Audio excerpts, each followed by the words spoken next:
Good afternoon, folks. As we are back for another doubleheader with USC Aiken hosting Claflin today. Brent Hager here with Chip Herring. Chip, good to see you. Good to be seen. Thanks for having me. And as Taylor Morgan throws a strike, Chelsea Hall at the plate for Claflin.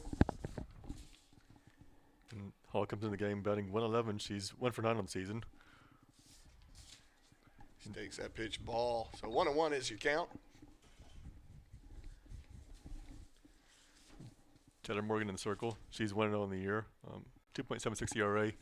Threw a complete game in her first outing, but had to come back in for a little bit of a relief work in the second game of the doubleheader against Mars Hill last week. So our arms well warmed up. And that ball fouled straight back. Count is 1-2. And as Taylor was telling me before the game, she wanted to make sure that people noticed that her hair is much like Kim Kardashian's today. I wasn't sure what she was I going wasn't for. going to say anything, but I was screaming. It was screaming Kim Kardashian. I mean, it's on point, kind of like her pitching for the most That part. or Wendy's. The girl from Wendy's. I was going to go with something out of like Star Wars, like Princess Leia, but she kind of looked at me really You have mean. to roll it up as a cinnamon roll. Put it on the side of her head for that to work. But count is full, 3-2. But either way, it looks good. Mm-hmm. This is coming from a guy that has no hair really, so I've lost all mine. So You are follically challenged, but it's all good. That ball fouled out of play. 3-2 is your count. It looks good, though. I got to give it to Taylor. Looking pretty sharp back there with the braids. Too What much. you call that, a braid? Is that a long braid? Something like that. I mean, too much time on her hands last night. We I'm got too guessing. many men up here. Would you call that a braid? What would you call that? Pigtail? More like a pigtail. Well, why don't you just tweet us at Patriot Athletics and Good looking pitch Give us there. your- give us Inside your thoughts corner on it. called strike 3. but Now batting, Michaela Lee. as Morgan gets the strikeout there, and she'll be facing LaKaylin Lee. Lee's leading the team with a 385 average. 5 hits and 13 at-bats. She has a double and an RBI.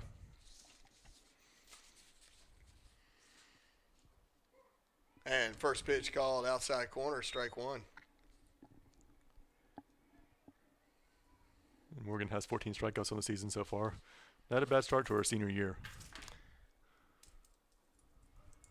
Maybe Rachel Jonas can give me a heads up on what you would call this hairstyle. That Perfect is what she'd probably say. well, yeah, because she's biased and it is February 13th. I mean, just, yeah. Good looking off speed pitch, just missing outside corner and high, 2-1. Pretty good crowd out here today with the cold temperatures. People are still wandering in here. And it's not cold. If you wear a nice little jacket, you should be fine. Sun's out. Big swing and a miss there to even the count, 2-2. And as our old friend Sue Vodicka would say, sun's out, guns out, when she'd be over here watching the Sun's game. out, guns out. I was just noticing Sarah Timmerman's bow out there at second base. Quite bodacious, I will say. That pitch missing. The count is full, 3-2. That's too big a word for me. So Well, that bow is pretty big for. it's like a cheerleading bow. It's impressive, yeah. Of course, Samantha Chubb always rocking the classic, setting the standard, and that pitch will send a runner to first on a walk. And Morgan loses her, but she's going to be facing Kayla Cato, the first baseman for Claflin. Cato coming to the game batting .077. But Claflin has faced some tough competition. They faced Newberry twice and Pfeiffer a couple of times. Pushed, two of those games to one-run games. So, I mean, they've been fighters so far through the first 4 games, but haven't been able to come on top. Yeah, she swings on and misses there, strike 1. You mentioned bows. I mean, you always have to talk about Sydney Kate Murphy as well at shortstop. Yep. And then in left field with Brielle Jungblood. I mean, I think it's a competition to see I haven't taken a gander at Jungblood yet. She's still out there. I see her walking away right now, but my eyes aren't that good. I can see that she's rocking a bow, and no doubt it's probably as good a bow as you can imagine. Runner going, and that ball gets away. Good hustle by Sydney Case. She tries to get to it, but it just kind of tailed away from her. Andrea Daring working her throwing motion a little bit.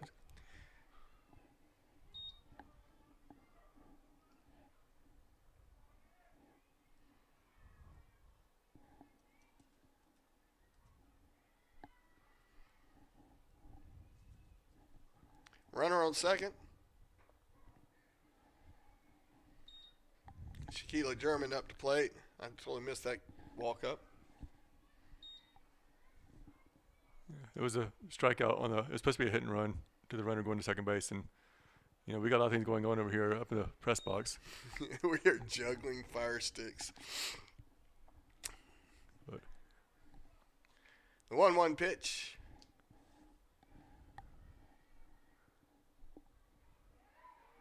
Swung on and missed there for strike two.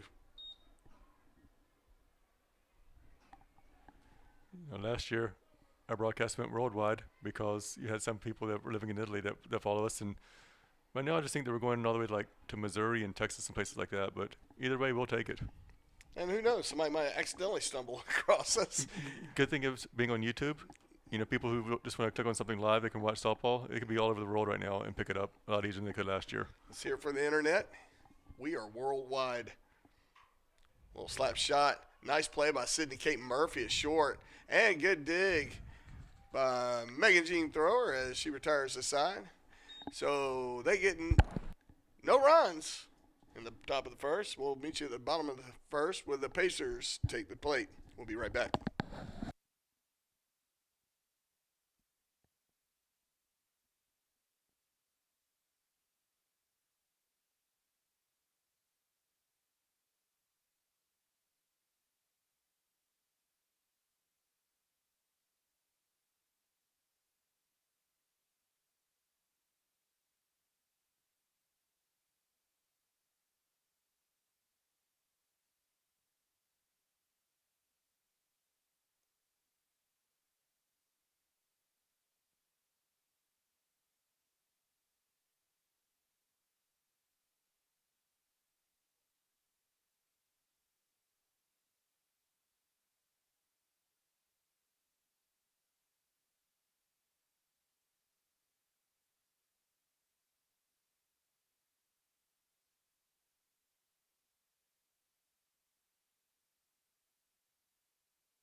And we are back here in the bottom of the first inning with Leah Bogosian leading off for the Pacers. She opened up the season, or for her career actually I should say, batting .600. She was 3 for 5 last week and was tabbed Peach Belt Conference Freshman of the Week for her effort. Quite a little spark plug she is. The last time we had a student athlete on the softball team named Freshman of the Year after her first week, can you tell me who that was? Brielle Jungblood. Yes, that was right, 2 years ago. She went batted .675. She was 5 for 8 in her 4 games. I'd be knowing my stuff. And Brielle didn't let anybody forget it either. That may be why I know my stuff. But it's always a good honor to have, and a great way for them to start off their career. But they have a long way to go. And a batter like Bogosian is a tough strikeout because she's a slap hitter typically, and it's a matter of just kind of putting the face of the bat on the ball as you're running towards first. she'll, with the infield playing in like they are right now, she's gonna try to stop, hit it to the shortstop. And they are all up inside there. I mean, Literally about. I think the pitcher's the farthest one away. Get a little hot shot to short. Shortstop's going to have a hard time getting a hold of that ball. And good job by Bogosian. She's going to be safe either way on that one. Just because the second balance that way. Now batting, Sarah Montai. And Montai struggled a little bit at the plate, but she more than makes up for it in the outfield. I mean, she had 5 putouts last week. She saved a couple runs from scoring just by looking at the other team with the ball. I mean, she's got a cannon hanging off her right shoulder. She was frustrated with her at bats. Realized she was a little too eager, but she'll take a hit. Easy pass there. She trots down, doesn't limp. Well, she better not, because her dad's in the stands over here, and he was a tough ball player at the Citadel. So, Samantha Chubb. That's always a good thing. She took one for the team, kind of like Roger Dorn in Major League. Got a little bruises. Doesn't want to mess that pretty face up, but in the end, that's how they won the pennant. Absolutely, and Samantha Chubb. They got sequels for it. They did, 2 and 3. But Chubb's to the plate. She looks at a called strike on the inside corner. And that bow is, as one would expect, on point. I mean, Chubb raises the bar. And I told Chubb, who's also helps along with Montai with our volleyball broadcast and helps sometimes at basketball. I mean, she's a unique personality, to say the least. And my 10-plus years of doing sports formation, never met a kid like her. And that can mean a lot of things. We got a little bit of cross-up as Leah gets thrown out at third. She kind of got forced into a weird situation. And that may have started with Sarah Montai. Little mixed signals there as Bogosian's going back to have a word with her first base coach. What did I do? What did I do? Maybe we'll learn from that. So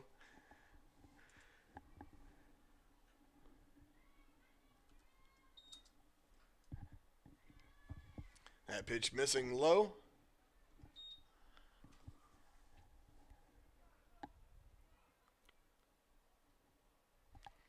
Appeal made, and field ref calls safe.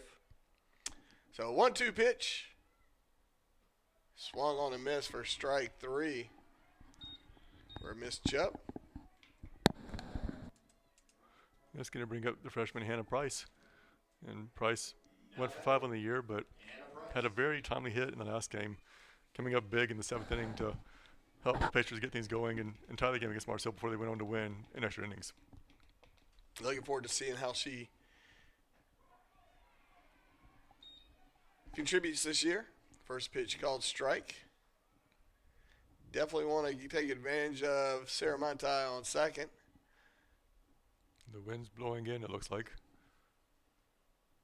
That ball in the dirt. Montai going. She's safe at third. Good hustle by Montai.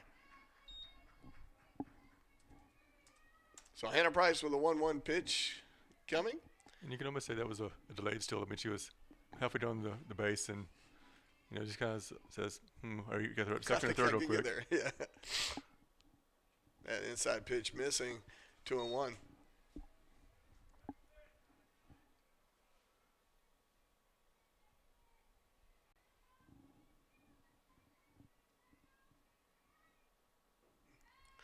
Ball missing low again. 3-1 is the count. And you can get one down the center, but you almost want to make the pitcher throw it down the center just to see if she can real quick. Right. And otherwise you'll be able to walk and make room for Cindy Kate Murphy. Cindy Kate Murphy to come up. Cindy Kate's been hitting pretty good this year. Big swing and a miss there. Good looking pitch. Count is full.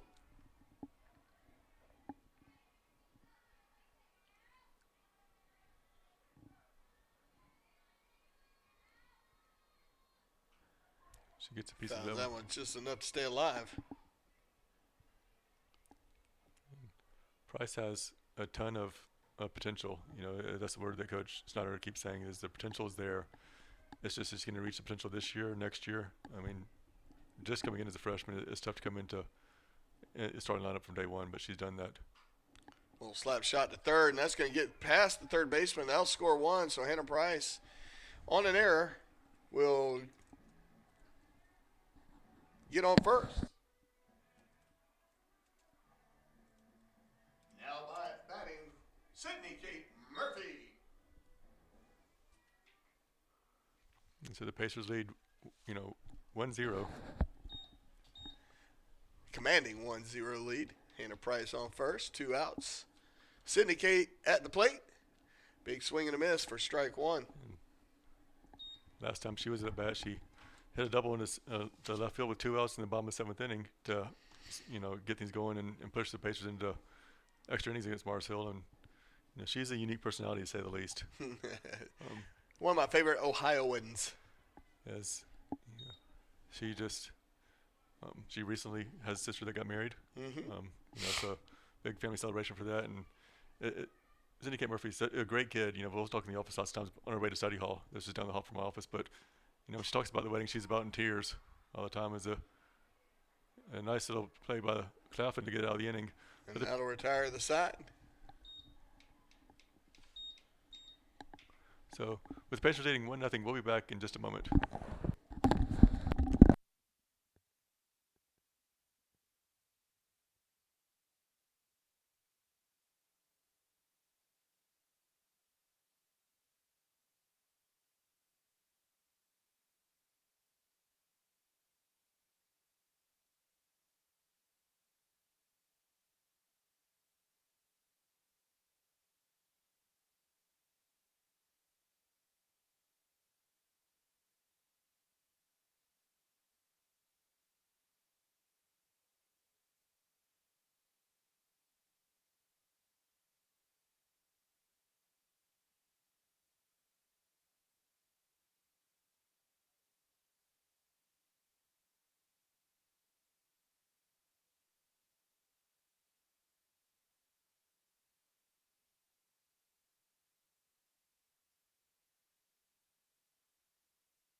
And we are back here on top of second with Chip Herring as Claflin trails 1-0, but Shalise Moorman's at the plate.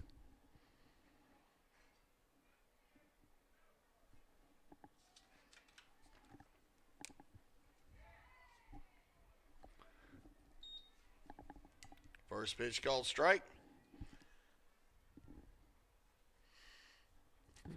Moorman's 1 for 9 on the season. She's played in 4 games, started 3. Swung on a miss there for strike 2.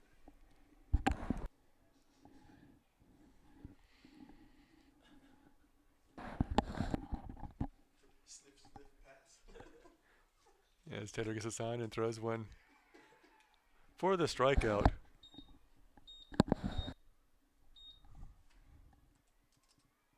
Up to bat, Tiara Norman. Yeah, it's going to bring up Tiara Norman to the plate. Norman's batting .273 on the season, 3 hits, but has a pair of doubles and an RBI. So she's got some power to her. She's bringing some flair to the bow game. Good gust of wind might send her airborne. Very well could. You just never know what can happen here at Jade Satcher Field.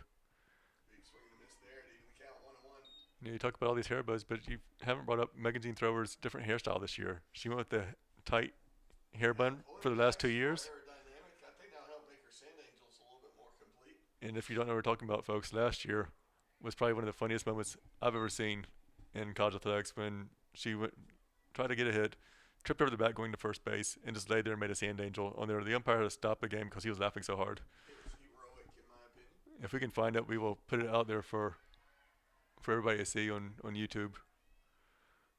But That ball fouled out of play. Count is 1-2.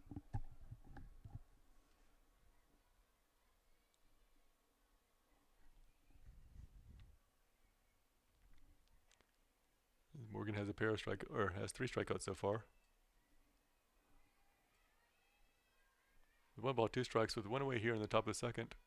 Pacers leading. Ooh, hot shot down left field line. That's But- going to curve foul. She does have some power to her, doesn't she? I Yeah, mean, looked like it. she hit that all the way to the fence. Complete foul. Had that been fair, I think Youngblood would have got it. She might have had to climb over the wall, but she might have gotten it. I don't know if they got that far. So I'm doing a lot of talking with my microphone muted. You didn't miss much. That ball fouled back, keeping the count 1-2. Oh, we try to keep you entertained here, folks. And if we don't entertain you, dadgummit, we'll entertain ourselves. We might even start charging admission up in the press box. A little slap shot to stay alive, and that might work out pretty well. She's going to run that out. And ball, hard driven ball about 2 feet And down the third baseline. and that's the first hit of the game for the visitors. Now batting, Courtney Burns. That's gonna bring up Courtney Burns. Burns has started every single game so far this season. That ball bunted foul into the net.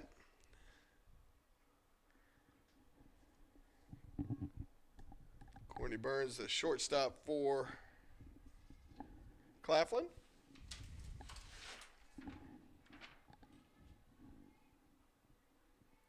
She's a senior out of Sylvania, Georgia. The pitch just missing inside corner, making the count 1-1. She transferred from Florence Darlington Tech, where we saw a couple of our baseball players are from there.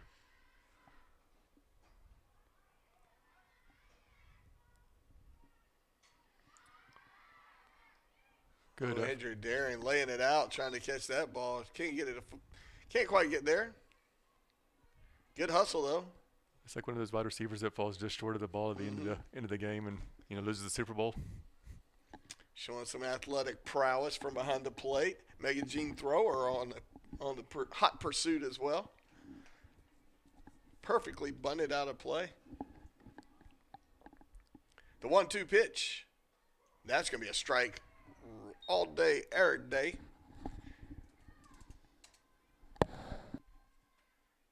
And that's going to bring up Kayla Sanderson.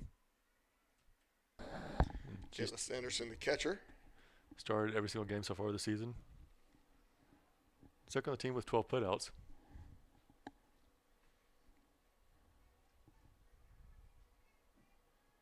Good looking pitch. Taylor Morgan taking a little bit off that one. Called strike. Just painting the corners though too. I mean, doing a good job of moving in and out. And Yeah, she's moving it around up and down. She's really got her game going really well right now. I think it's due to the hair. It's got to be there. That pitch just missing, even in the count 1-1. Taylor with a little bit of a chuckle. She knows that could have gone either way. Her opinion, it should have been a strike. Taylor's chuckle. That's kind of scary sometimes. Taylor's chuckle. Depends on who you know. If Taylor's chuckling, you might want to watch yourself. Pitch is strike, 1-2. She wants to work fast because she was worried it's going to be a little bit too cold for her today. And she's sporting the long sleeves. Mm-hmm. I do think today was a little warmer than everybody anticipated. That ball missing load, even the count. So deuces are wild across the board. 3 of a kind. Working on a full house. Country Songs brought to you by Brent and Chip with a touch of Garth Brooks. Nice change up there. Strike 3, and that will retire the side. So the Pacers hold on to their 1-0 lead as we get ready to head into the bottom of the second. Pacers lead 1-0.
And we are back here in the bottom of the second inning with the Pacers leading 1-0. Andrea Daring stepping the plate. Daring's batting .400 on the season. Has a pair of RBIs. Coaching a volleyball camp this past summer, ran into a little girl that could be Andrea Daring's little baby twin sister. Had a lot of fun letting her know about that, sending her a picture of the young lady. That pitch called strike.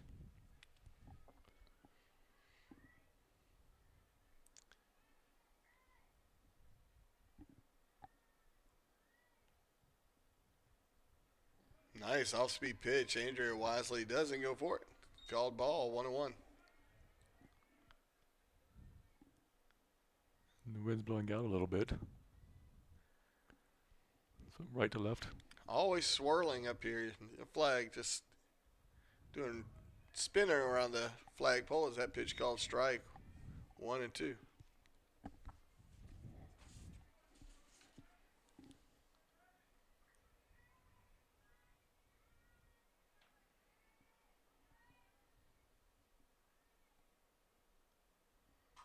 Hot shot back to the pitcher, easily handled, and quick throw to first, out number 1. It's going to bring up Megan Jean Thrower. Thrower's looking for her first hit of the season.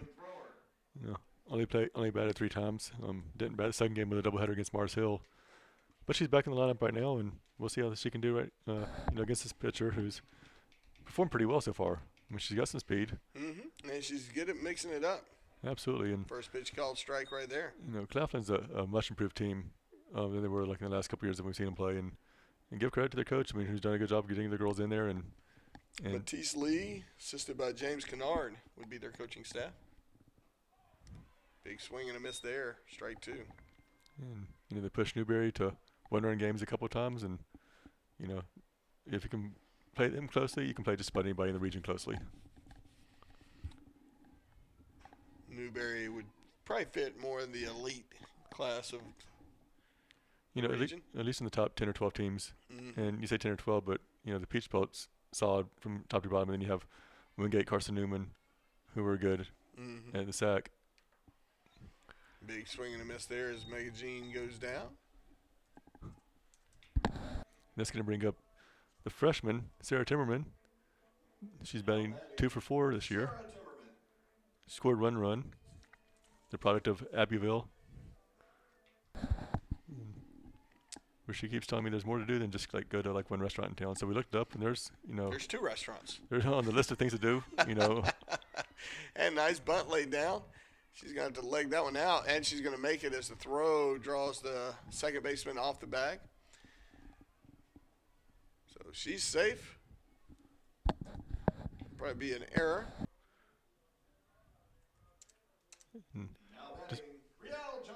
Despite it being close, the ball was thrown a little bit off target. So otherwise, I think Timmerman might have been out by a hair. Yeah, and that's going to bring up Brielle Jungblut, left fielder for the Pacers. She's returning to action after redshirting last season. And it's tough to give a quality call on her bow, as it's a little bit stymied by her helmet. Yeah, I think have to get a better look when she runs out onto the field. According to what she told me yesterday, before she did the coach's corner for us, that she said it's gonna be the same bow as it was last weekend. She thought, but she swings and misses that one. She's trying to put it in play barely, and trying to slap that thing. And especially with the way that the defense is set up, where the shortstop's going to second and the first baseman's crashing, the second baseman's going to first. I mean, she has a little hole there; she can poke it over there. And that'll go right back to the pitcher. Pitcher boots it, and Brielle will outrun it as she is up on first. Probably be an error there.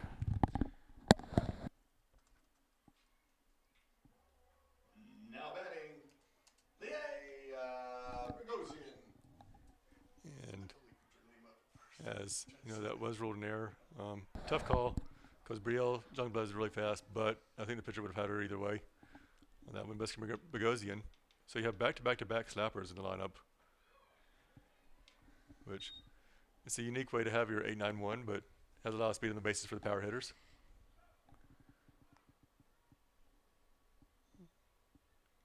and they are really going to crash. They don't think that Bogosian can hit it more than 15 or 20 feet.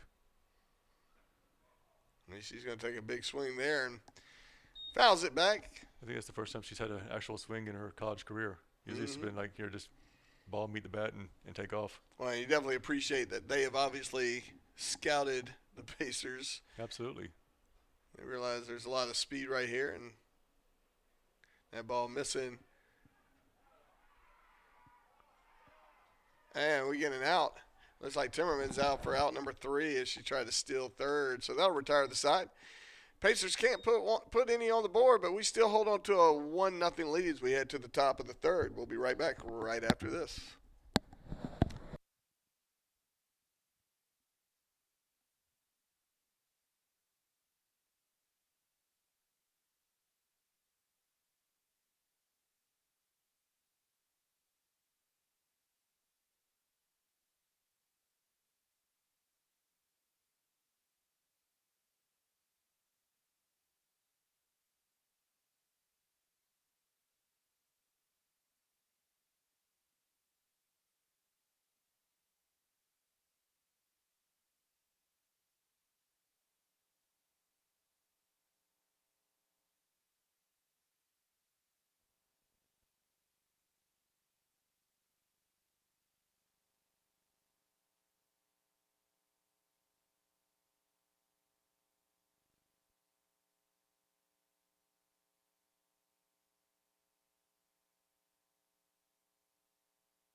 And for those Pacer fans that are wondering, baseball is up 5-2 right now in Armstrong after the first inning, and women's basketball is taking a commanding 4-2 lead over Augusta. And commanding lead it is. First pitch missing outside. Ball 1. You know, we want you to be able to follow live stats over there, but keep our video up and watch us because we're entertaining over here. We'll just tell you what's going on over there. Just pay attention to us. I agree with that, too. This is where the party's at. That pitch catching the outside corner to even the count 1-1. I mean, you just see people coming in with, like, presents or something. Yeah, because, hey, commentators have Valentine's, too. I don't think they care. No? Dang it. Little shot at the middle. Cindy Kate Murphy with a quick diving play, but can't quite make the throw in time. But good hustle by Cindy Kate.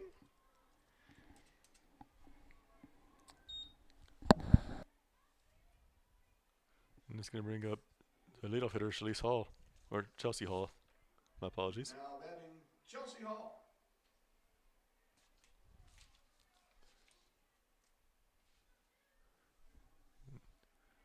She struck out looking in her first at bat. But Morgan gets a sign. Throws one just a bit high. Daring snap throw down to second, or down to first.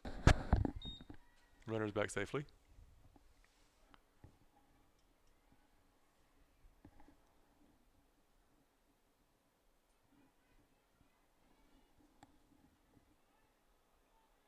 Got some more fans trickling in right now as she follows that one back. 1-1 the count.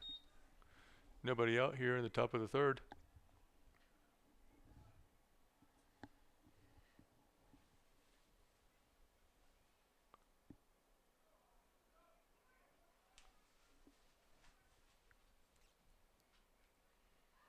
Pitch inside. Quick throw to second. And she gets her off the bag as she overslides the base. So that'll be out number 1.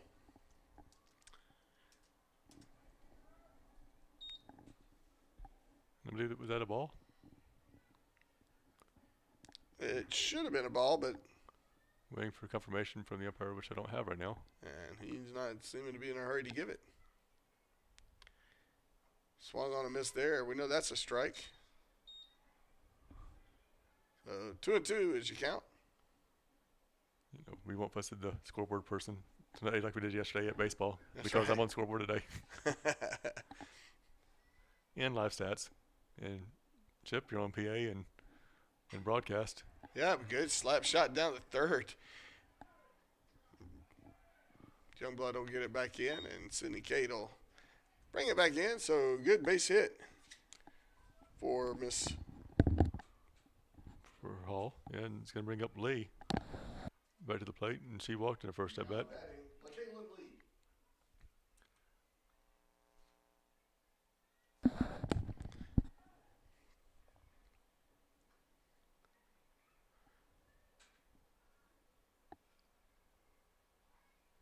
That pitch missing just outside.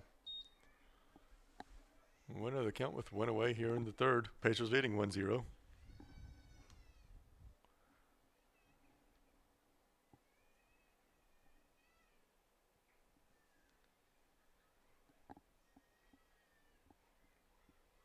Runner going. And she's in there. So they're definitely seeing something. Thinking Andrea Daring is a catcher you can run on. She struggled last year trying to get people to steal, but then again, you've only got 60 feet. You know, the person's only running 60 feet, and so, I mean, they're Right. done there pretty quickly regardless. And so you see Division One lots of times catching, and your catcher's trying to throw the ball down second. Don't get people out very often. No, you're right. And if you have speed on the base paths like you do with Hall, it's understandable that you let her run. 3-0 pitch. Called strike. Catches outside corner.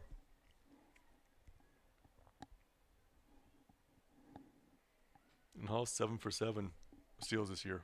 So obviously she's a runner. As Morgan misses there, it's going to put runner on first and second. As Cato steps to the plate, and right now she's entering some danger zone as she enters the heart of the lineup for the Panthers.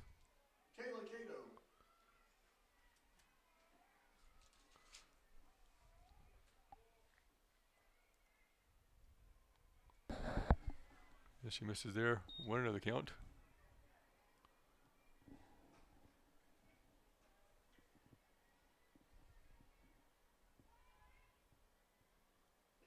That pitch just missing.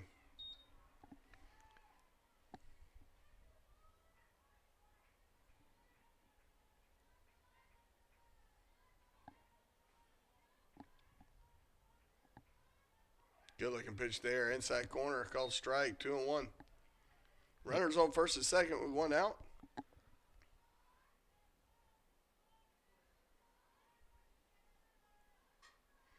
Oh. Ball. One hop foul. Joe was all over it, making the count 2-2.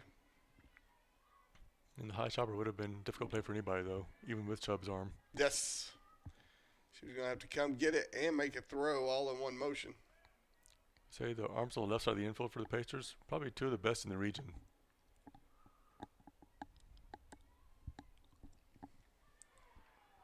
And strike three called as he catches the outside corner of the plate, much to the dismay of Claflin fans. And they've traveled well to get over here today from Orangeburg. It's just about a 90-minute drive or so. This is going to bring up German, who hit a hard line drive to shortstop in the first. That one a little less than hard. It flares foul.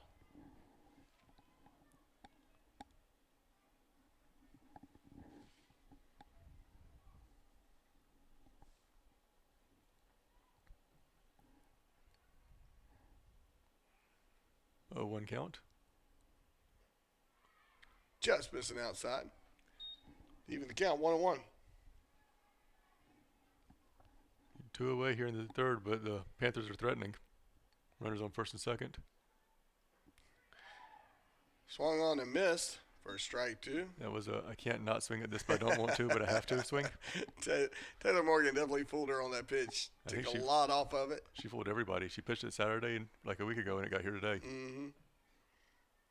Big swing and a miss there for strike three, and that'll retire the side. So good job by Taylor Morgan to keeping the Claflin team from adding some runs, but Pacers hold on by the skin of their teeth to a 1-0 lead as we go to the bottom of the third. We'll be right back right after this.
And we are back here in the bottom of the third inning with Bogosian back at the plate.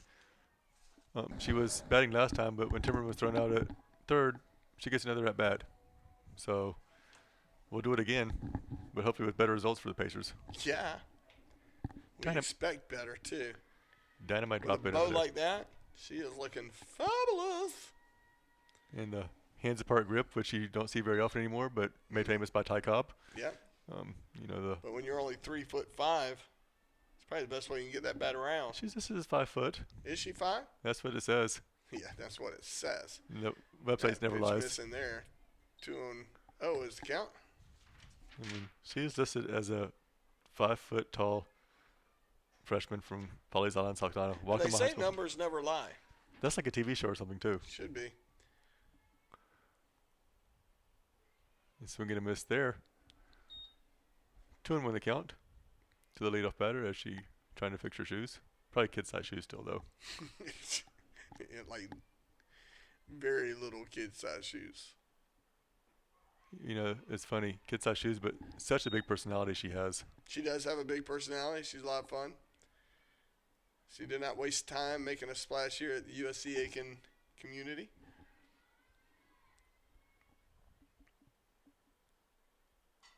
Little slap shot.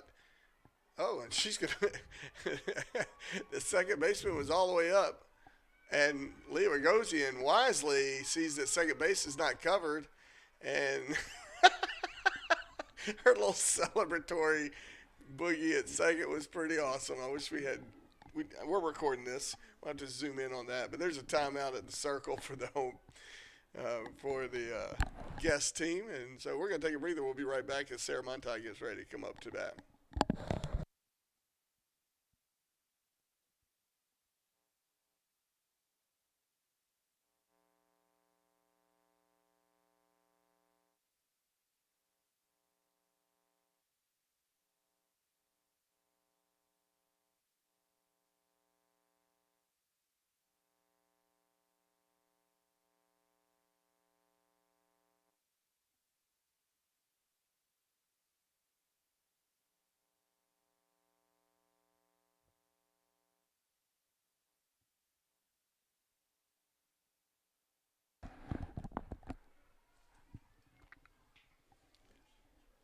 Montai, who walked in the first and came around to score a couple batters later.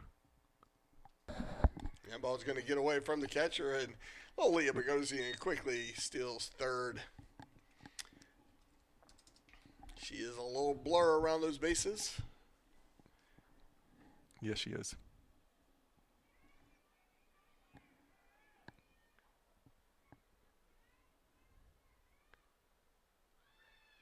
Montai is showing bunt. Tries the suicide squeeze. Misses completely, and Bogosian ends up face down in the dirt at third.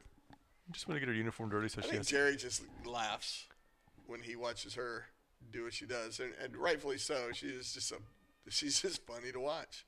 Big swing and a miss there, and snap throw back to third, but not in time. I'm not sure if that was a slide, a dive, or I tripped and I landed back on the bag. What it was. Either way, mean old Mr. Gravity got the better of her.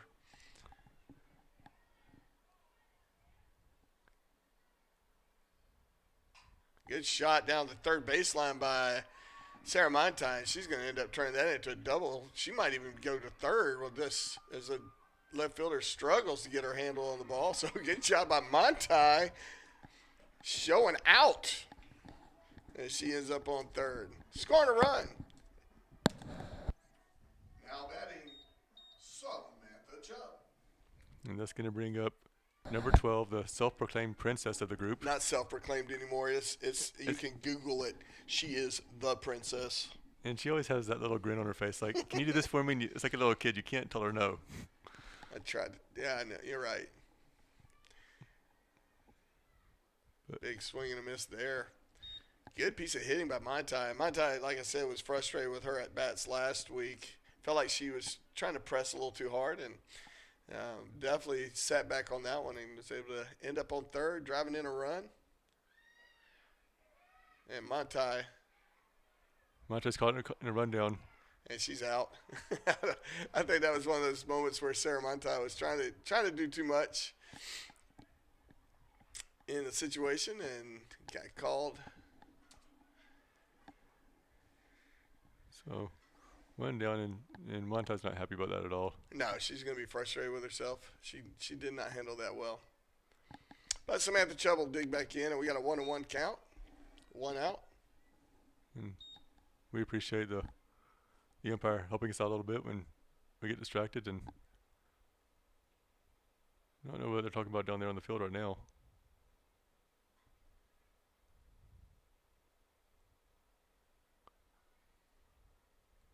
Maybe they're asking. The question if there should or shouldn't be 2 outs.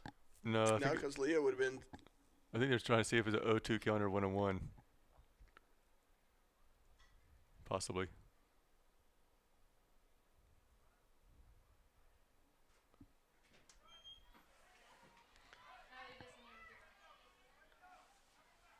So we're trying to figure out what the agreement was. So it's 0-2. Okay. I can understand their concern. Samantha Chubb takes ball 1 outside corner of the plate.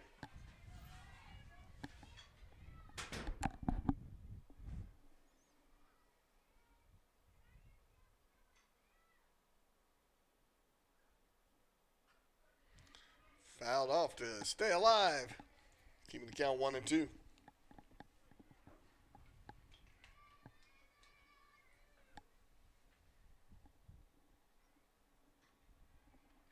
I should come back with a fastball on this pitch probably after a couple off-speed pitches. Hot shot by Samantha Chubb, and that's going to get all the way through into the gap. And good job by Samantha Chubb. Good batting. And this is going to bring up Hannah Price, as Chubb was 1 for 2 on the day. Hannah Price. So it's going to be 5 for 9 on the season. But Price is up. So Hannah Price at the plate, runner on first, 1 out. Here in the bottom of the third. Big swing and a miss there. 0-1 the count. Pacers already have a run in here, up 2-0. Threatening with more.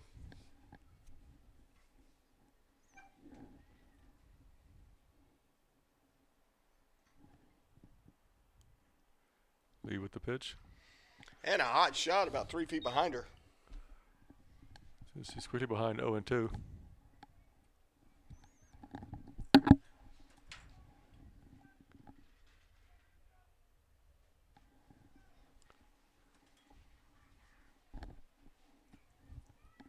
And Price reached an error last time. That ball getting away from her just a little bit outside. 1-2's the count. Samantha Chubb, princess extraordinaire. We need to talk to her about aerodynamics and that bow. 88 miles an hour. Does she get air? I know Price hits that one a mile foul, but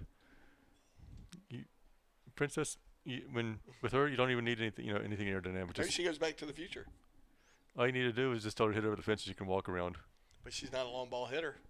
Self-proclaimed, pure slap hitter almost, according to her words.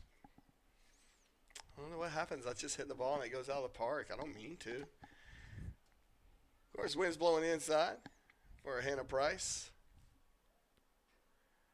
A little late swing there just to stay alive, but smart. Gets enough of it. Give A for effort to the umpire trying to grab it. It was going behind him, but he should have had that.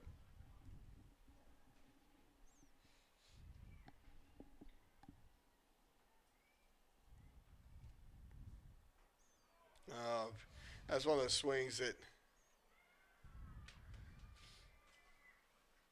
runner at first is out. But we do advance the runner to second. And this can Now batting Sydney Kate Murphy. we'll bring up Syndicate Murphy. With her little Irish jig.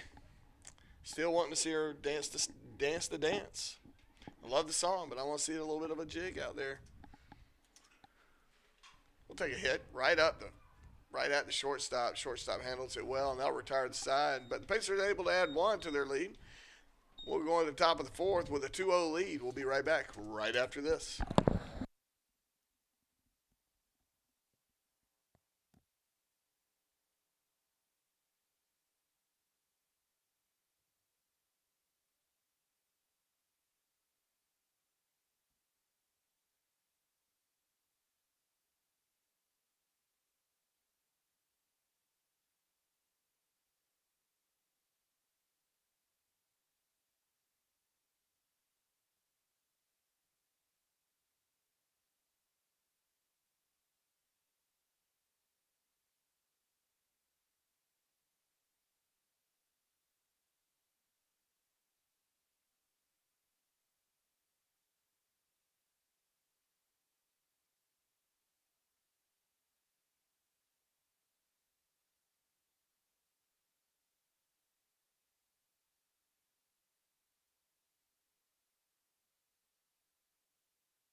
And we're here at the top of the fourth inning with Pacers leading 2-0 with Shalise Borman coming to the plate for the Panthers.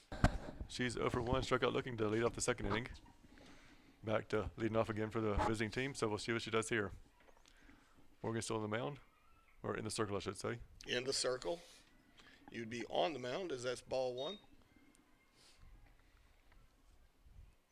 And for those trying to keep up with other scores, USC Aiken leads Augusta 30-27 halfway through the second quarter. Mariah Durian has 13 points already, and she's only 12 away from 1,000 for her career. Not bad. Pitch called strike, 1-1.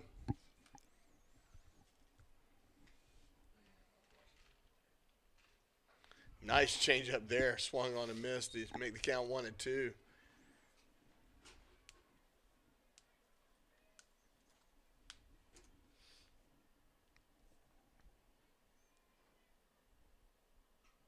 Fouled straight back. Keeping the count 1-2. And right now, going to the top of the fourth inning of her baseball, USC Aiken leads Armstrong State 6-3 in the middle game of the 3-game series. That'd be great with the Pacers getting the win last night against them. Always glad to take a series from Armstrong State. If you're a Pacer fan, that ball fouled back. Stay alive, 1-2.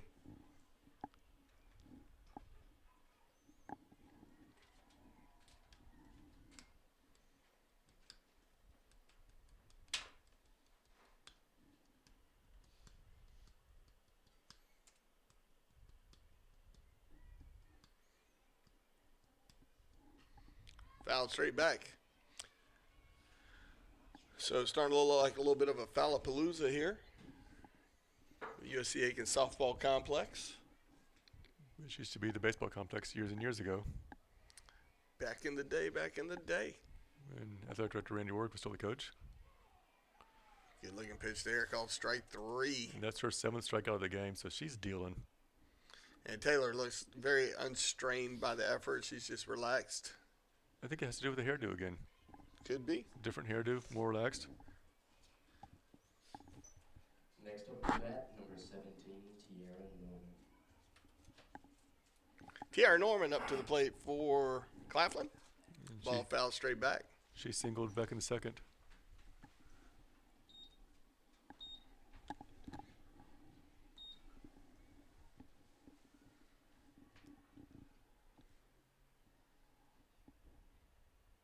Her bow game is strong, though. Well, lackadaisical swing. Sam Chubb handles it.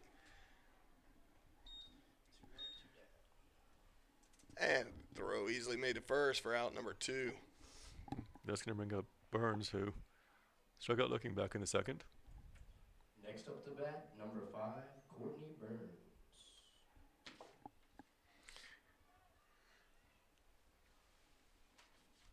So 2 away here in the fourth.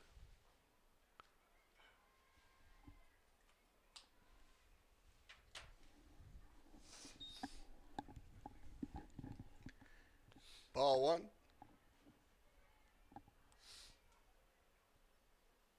Swung on a miss there for strike 1, even the count.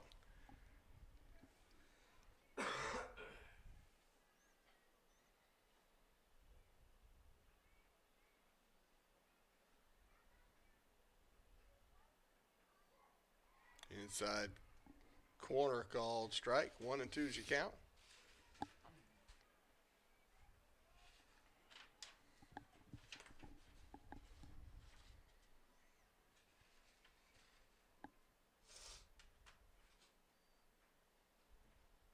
Now it's just missing. Even in the count, 2 and 2. Deuces are wild. 3 of a kind. Working on a full house. I think we should write a song about that. Nah, nobody ever listened to it. That ball skied into the stratosphere, easily handled by Timmerman for out number 3, and now retire the side.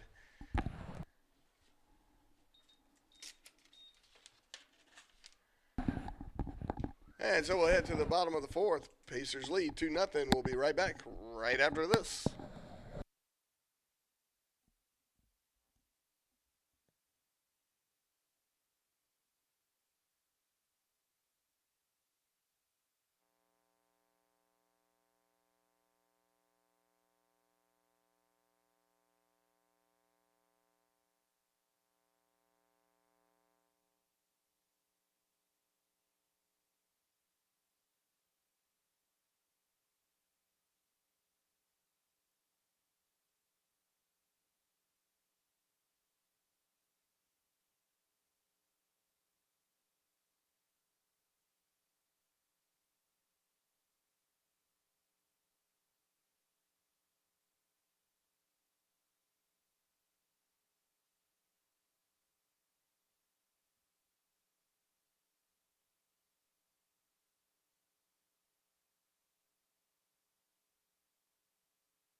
And we're back. Andrew Daring stepping up to the plate for the Pacers. Leading off here at the bottom of the fourth. Pacers lead 2-0.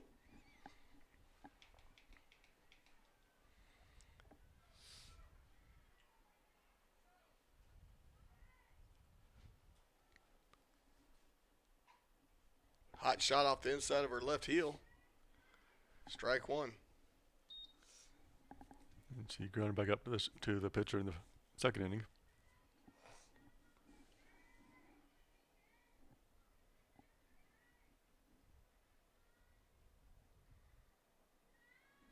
And ball missing inside. Ball 1.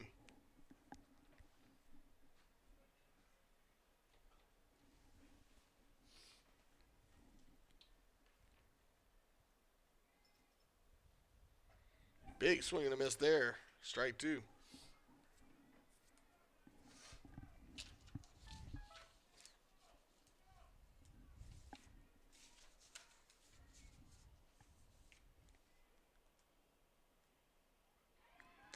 Nice changeup. She Just missed pulls it. back.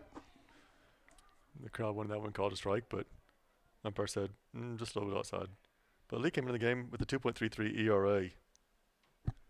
opponent's only batted 217 off of her, and she's done well so far today.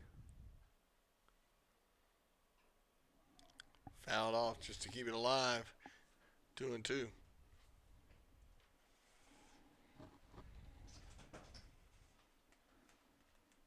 It looked like that ball might have caught the catcher.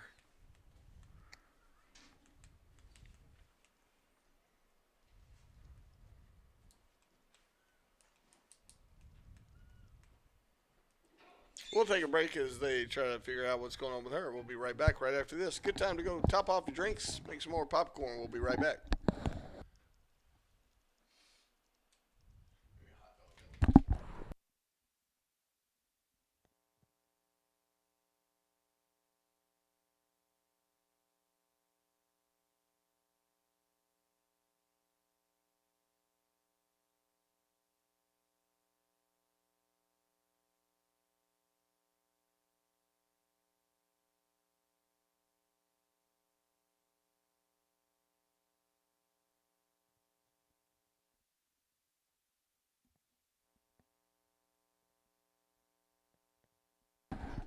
We get everything situated, and we are back here with Daring at the plate. 2-2 count. Catcher's okay. All is well. That ball missing inside. Count is full.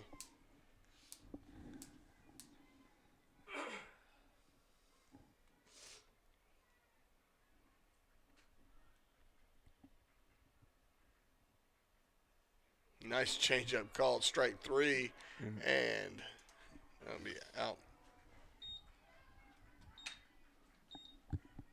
Up next to bat, number So 15. Daring disagreed with the call, but umpire said it was right in there. So one down as Megan Jean Thrower comes to the bat.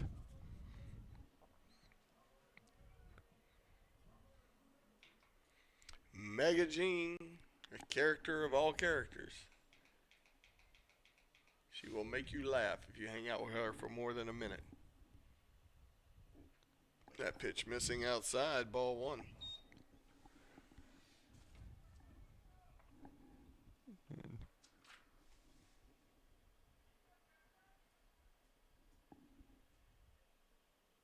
Swung on a missed. 1-1. Thrower looking for her first hit of the season.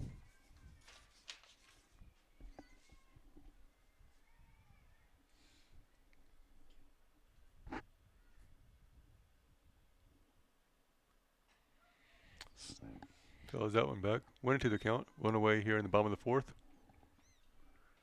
Pacers lead 2-0 against the Claflin team that's much improved over the past couple of years.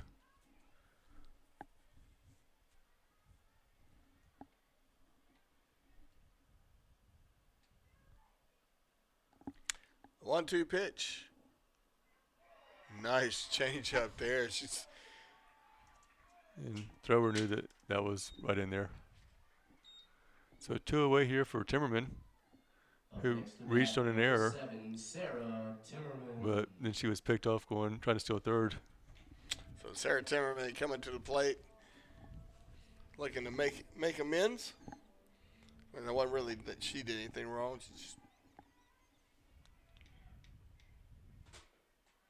swung on a miss, strike 1. And this pitcher's starting to look like she's pitching with a lot of confidence all of a sudden. And why not? I mean, she's done well all game long, and both the runs have been unearned today.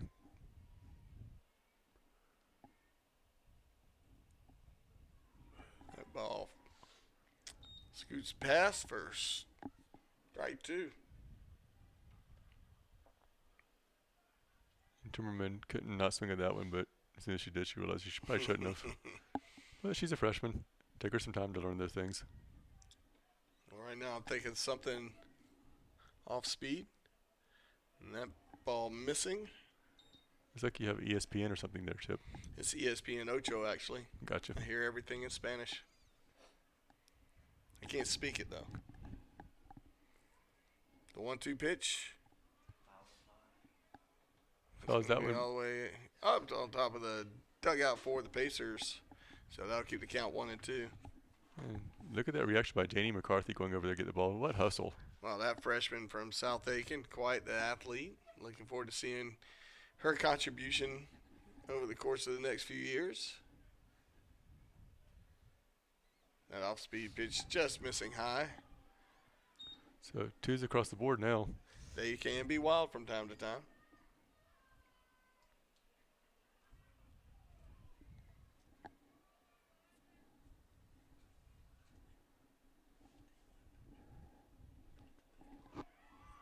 And she gets. That'd be strike 3 right there.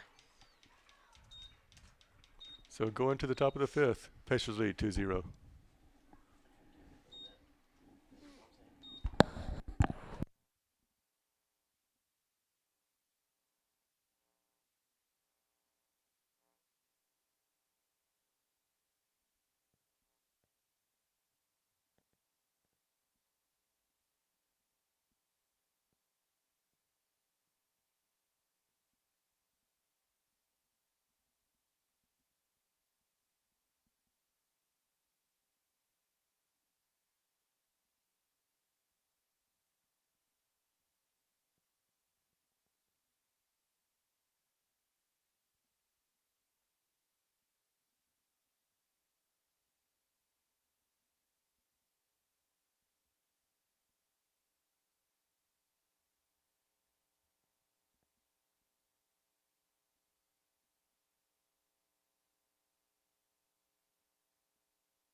And we are back as Sanderson's at the plate to lead off the 5th.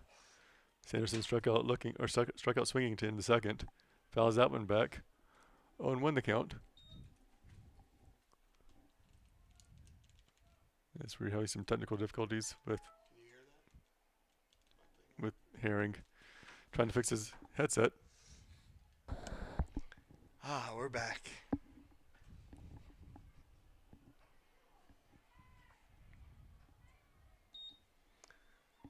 First pitch called strike.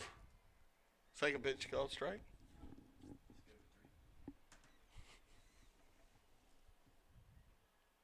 That one's just missing.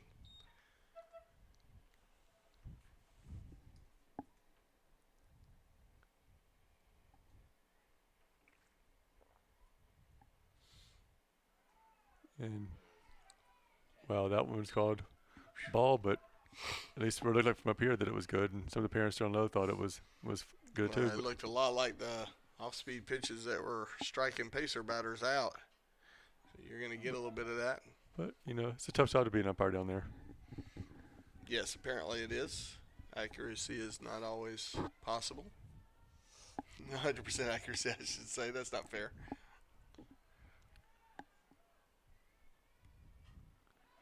Out straight back.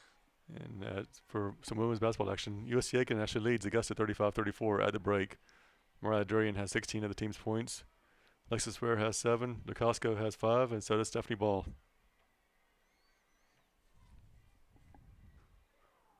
Pitch called strike.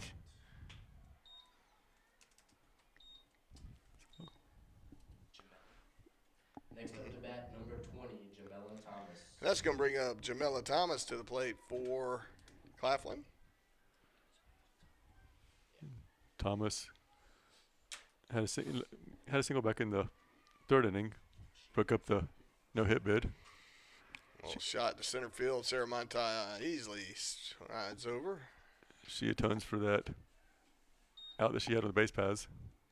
Now up to bat, number 2, Chelsea Hall. That's going to bring up Chelsea Hall to the plate. Hall 1 for 2. Struck out looking back in the 1st and single back in the 3rd.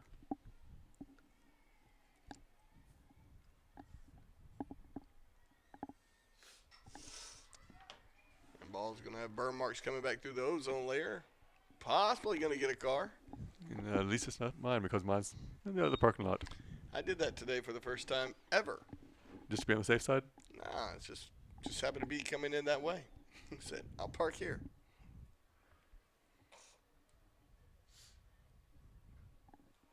Swing and a miss. Strike two. You drive a Jeep, you don't worry about little things like that. Jeeps are supposed to have dings on it. It's man style. Especially, I don't expect you prissy little car drivers to understand. Nice shot to Sam Chubb. She gets it, makes it to the first in time. So going to the bottom of the fifth, Pacers lead 2-0.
Amber Yell Youngblood, the leadoff for the Pacers. She's not just a talented student athlete, but she's also, the face of Pacer Athletics lots of times with coaches' corners and other interviews that we have at halftime at basketball games. Does a great job with that. Better her than me. Well, definitely a better face. That's not saying much, though. Competition not that great. Swung on a missed. 0-1.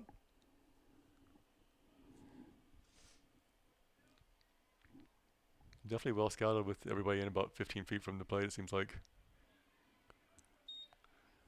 That pitch not quite making it to the plate. Throwing slap hitter like Youngblood off.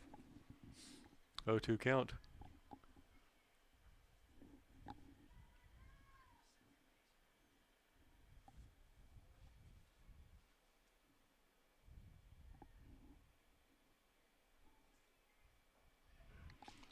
Swung on a miss there.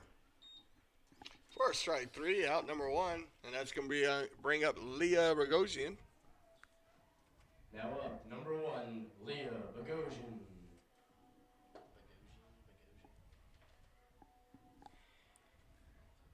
A little mighty might up to the plate.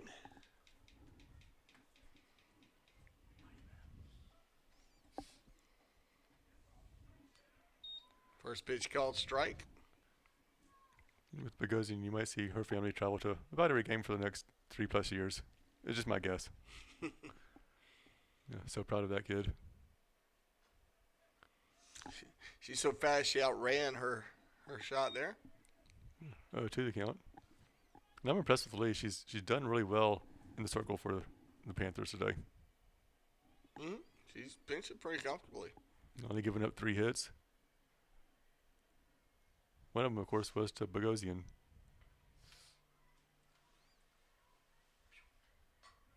Slap shot.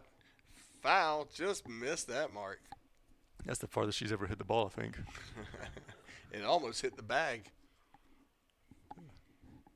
Just a bit foul, but she stays alive at 0-2. I'm going to laugh if she goes yard. I would drop the microphone and quit. Inside pitch. Make the count 1-2.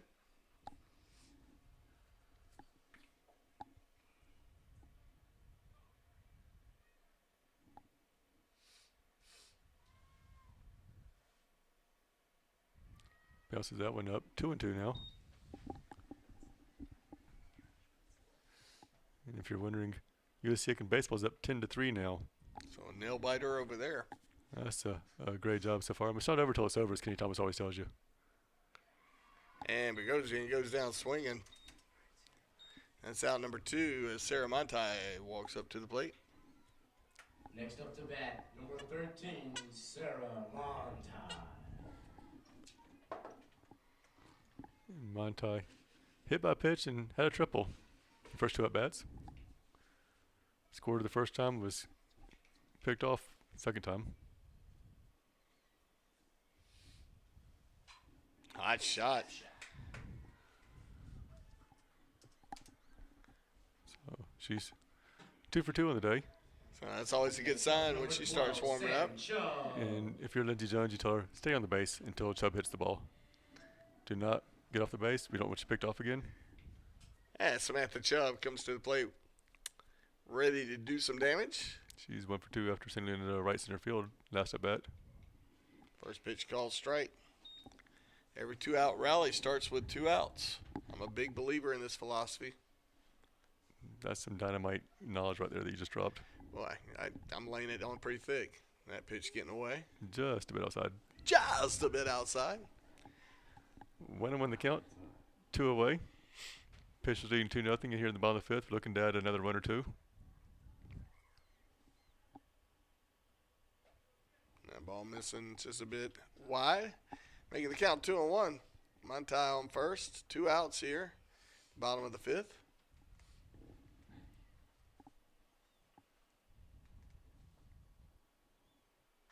Hot shot. Back-to-back singles for Chubb. That's going to bring up. Next up, number 33, Hannah Price. Hannah Price to the plate. With runners on first and second. It's good to see Chubb starting to get her swing back. Because coming in the game, she's only batting .571, so, you know. Well, again, not even sure why she's even playing. A poor effort like that. Pitch missing low.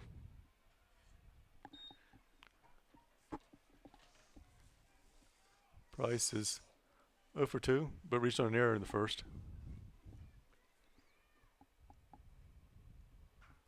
Ooh, hot shot to center field, but that's going to be right at the Nope, fence. That's gone. Her first career home run. First career home run for Hannah Price, and that's going to clear the bases and add. Pretty impressive because it looks like the wind's blowing in a little bit.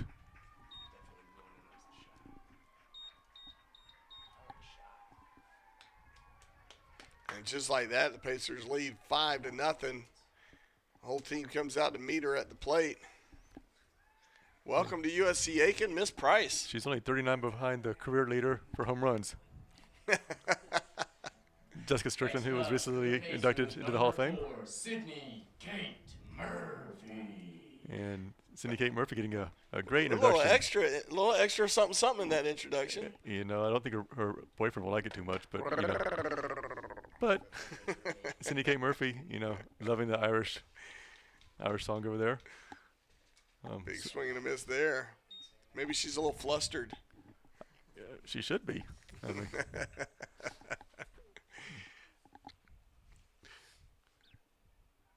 you know, a little drop kick Murphy's playing. Get distracted by that easily. Absolutely. The 0-1 pitch quickly becomes an 0-2 pitch with that swing and a miss. I think she's flustered. But no 2-strike hit can come without 2 strikes. That is a fact. Man, the wisdom that we're dropping on this Just game today. take notes. I mean, Just sit back and bathe in it. giving you the secret of life. But 1-2 the count with 2 away. Pacers added 3 runs, which gives Taylor Morgan a lot more of a cushion than she had previously.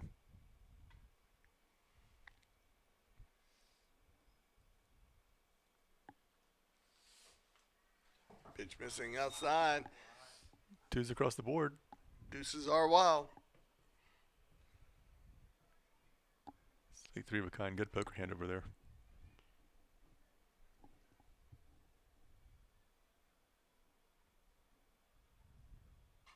Good shot by Sydney K. That's going to drop right in front of the left fielder. So all of a sudden the Pacers are seeing the ball really well as Andrea Daring looks like she's coming up to the plate. And Daring. Next up, number 18, Andrea Daring. She'll be number 25 today. Daring, number 25, coming to the plate. She's over 2.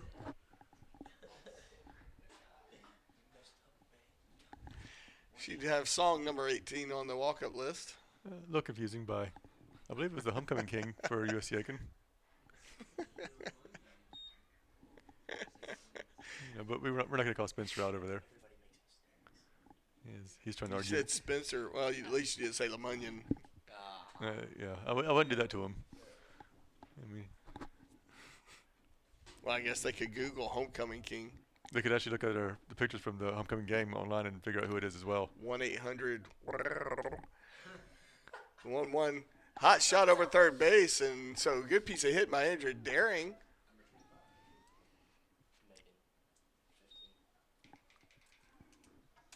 It's All of a gonna sudden the Pacers are driving. the high choppers over there. Number 15, Megan Thrower. It's going to bring up Megan Jean Thrower.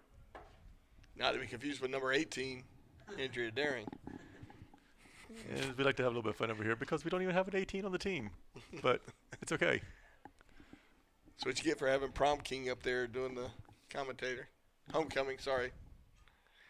And that ball fouled back. Strike one. And for the first time all year, she was not called Megan Jean Thrower. So we'll see how she does with this at bat. Actually, earlier I only called Megan Thrower just to see if I'd get a response from her. I did not. It was a little disappointing. He's looking for a first hit so far. Nice off-speed pitch there. Swung on and missed. So the 0-2 pitch.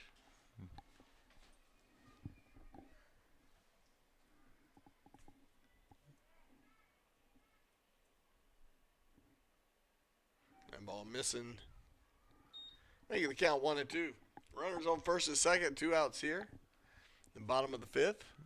Pacers lead 5-0.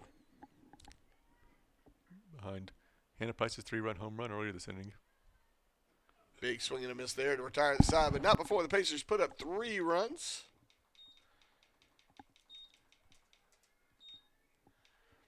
We go to the top of the 6th, leading 5-0. We'll be right back at the break.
And we are back in the top of the 6th inning. Pacers leading 5-0 now. Kaylin Lee at the plate for Claflin. She's walked twice today. as Morgan's showing off her arm, and Chubb's warming up as a pitcher over there. Well, it's a good chance to thank our sponsors. Fast Cafe is a major one that we love to have, and Tyler Tire and Auto Center. Denny McKenna State Farm, Bronze Body Tanning Salon. I mean, just all these people have been great with Pacer Athletics this year, and we couldn't do what we do without them. So coming to town, go have you something to eat over at Fast Cafe. Go to Tyler's Tire, get your car worked on. I mean, stay at Quality Inn and Suites. Absolutely. And ball foul back. Making the count 1-1. And you can always sit there and go take a chance and give a chance at South Carolina Education Lottery, as I did earlier today with the scratch-off ticket. So. Did you? It paid off a little bit. So. Hot shot to second. Good job by Timmerman. And I was just trying to give a chance to someone else that needed, financial help with South Carolina Education Lottery. That's all I was doing this morning. Then give me the $100 you won, and that'll give me a chance to do something cool. 24, No? I'm sorry, I was trying to make sure who's up to bat. Caitlin Cato is up to the plate. It's 23's up to the plate now. Miss Caitlin Cato. Oh, it is number 23, not Caitlin Cato. Naisha Arnold. We got a.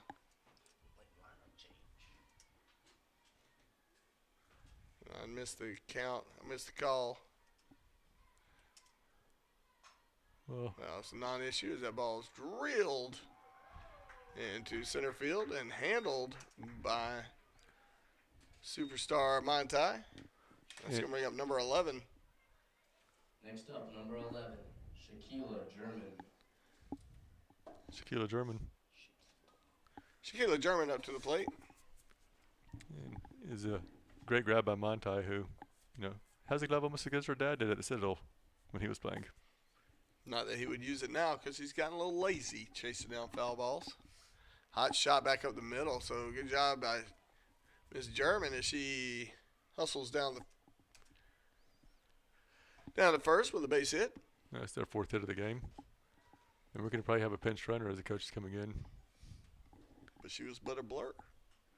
And, I mean, good piece of hitting, right where Timmerman was not. Yep.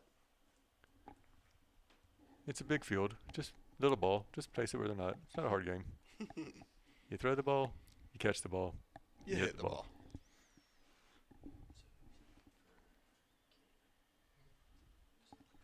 And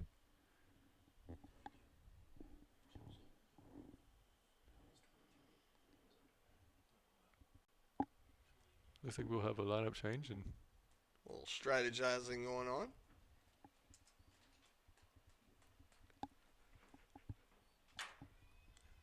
I don't know if that is not Mormon. That is number 14. It looks like.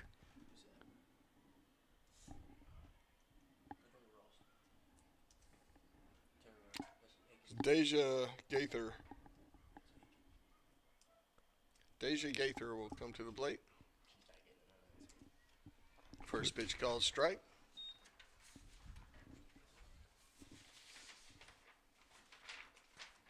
And Gaither with her first at bat of the season. Ball in the dirt for ball 1. Yeah, check swing, but she held up on that one.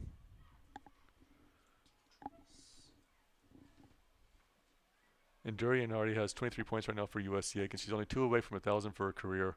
Pacers are up in that game 43-39 as Morgan misses high and outside for ball 2. And that'll be a huge win for USC Aiken to knock off Augusta after the Jaguars have beaten us the past couple games. Mm-hmm.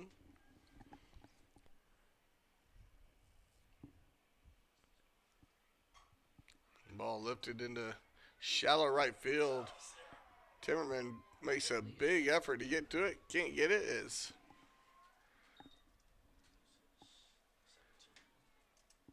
Bogosian comes in and ends up having to scoop it up, makes a throw to second, but not in time. It was a nice little tumble roll by Bogosian. Bogosian, as she's spinning around on her glutamus maximus, she makes a throw to first, accurate. We can have a pinch runner here.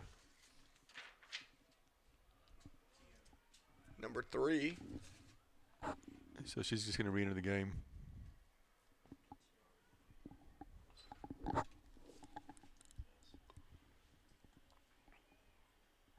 going to bring up Tiara Norman to the plate for Claflin. Runners on first and second.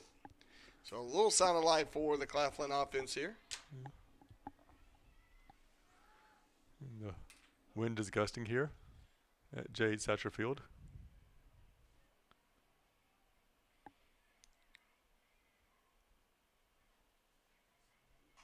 Hot shot right up the middle. Good piece of hitting by Miss Norman. And Monty trotting in, and they wisely do not try to run on her. It's going to bring up Burns, who's 0 for 2, but they're getting something going right here with 2 outs. Bases are loaded. Down 5-0, but once we can make it a 5-4 ball game. This is where having a senior like Taylor Morgan in the circle can be quite beneficial. Bases loaded. She's been here, done this. That ball flared just over Samantha Chubb. And good play. Wow. That was Sports Center top 10 worthy right there. Sydney Kate Murphy comes across, gets the ball, and quickly flicks it to Samantha Chubb for out number 3. No damage done. Good job by the Pacers. So we'll go to the bottom of the 6th with a 5-0 lead. We'll be right back right after this.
Welcome back as Sarah Timmerman comes in to lead off for the Pacers. Number 7, Sarah Timmerman.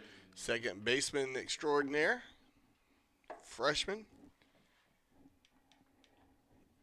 As I understand it, a stud volleyball player. Which makes me a bigger fan of her, so she goes to bunt and misses that one for strike 1.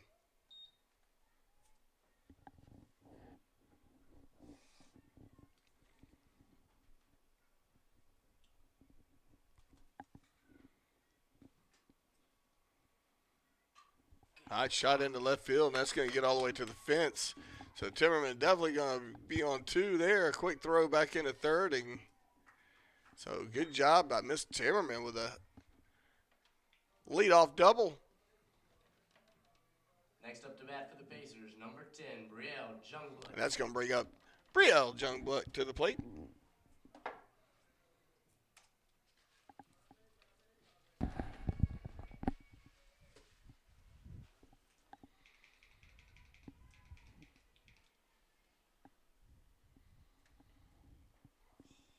Switch to the strike right down the middle.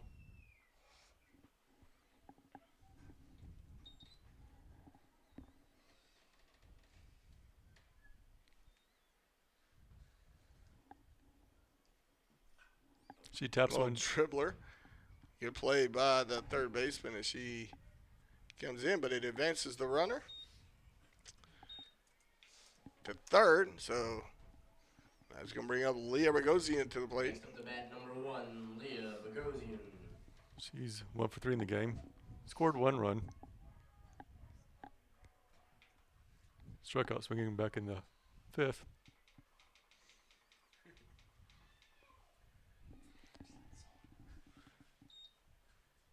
She misses that one as they snapped her down to third, but Timmerman back safely. Timmerman, who looks like she's about half as tall as Coach Snyder. Big slap swing there and miss. 0-2. It's just interesting to me to see how close the second and third basemen are. With the outfield playing pretty deep. Yeah, they're definitely. And Bogosian will go down. So Strike 3. So quickly 2 away with Montai coming to the plate. She's singled and tripled. Pacers, number 13, And she's definitely seeing the ball well. And that's something that this Pacer team's been needing to see from her for a little bit. She didn't see it well enough in her first at bat though when she got hit by the pitch, and That was just her reflexes weren't as quick as they should have been. they weren't on ninja mode. First pitch called ball.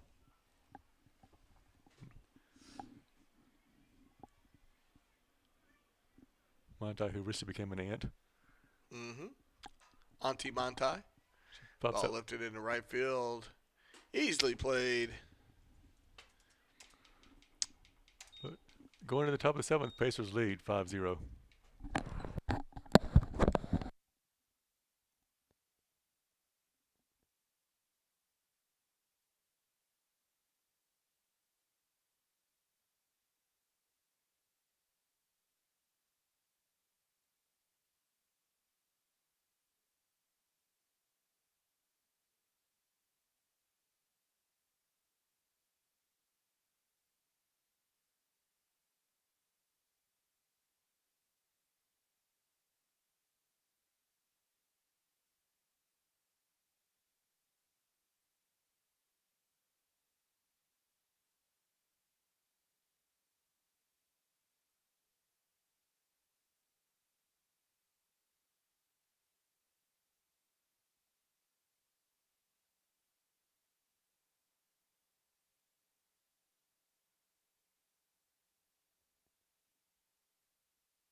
Next up to bat, number 9, Kayla Sanderson.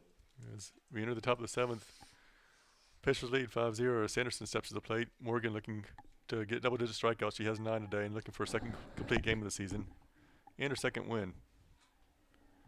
She misses on that one. Ball 1. You just can't say too much about how great her hair looks, though. I mean, she just wanted us to point that out to everybody on there. She must have spent a lot of time this morning on it.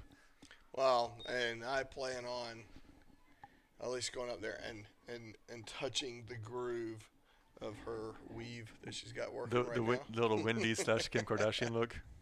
Good looking off-speed pitch there for strike 2. Still haven't got it confirmed from Rachel on what style this is in Taylor's hair. Looks like the girl from Wendy's, but she says Kim Kardashian, so I don't know. Right, and I would expect it to be sticking out a little bit more as out number 1, good strikeout. So she's got double digits. A great job of her. She's got 10 Ks. absolutely. She's got. She has a lot of strikeouts in the year. She has 23 so far. Next up to bat, number 20, Jamela Thomas. That's going to bring up Thomas to the plate. Welcome to the strikeout party, Miss Thomas. We have a reservation for you. And she's like, nope, I'm swinging. I'm going for the pop fly. And so the Panthers are down to the last out of the first game. Should be Hall stepping to the plate. Number 2. Next up, number 2, Chelsea Hall. And she's 1 for 3 in the game. Got a single back in the third.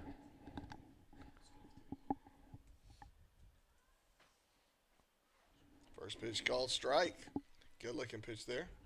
I'm kind of a fan though. After Taylor sits there and throws the pitch, he kind of steps towards first base and kind of looking at the umpire. You can call that a strike or a ball. Good looking curveball there by Taylor. I hadn't seen that pitch. That ball bent. She bent it like Beckham, as you would say. Bent it like Beckham. That's right. A little soccer reference for the soccer purist that you are. That ball lifted out of play.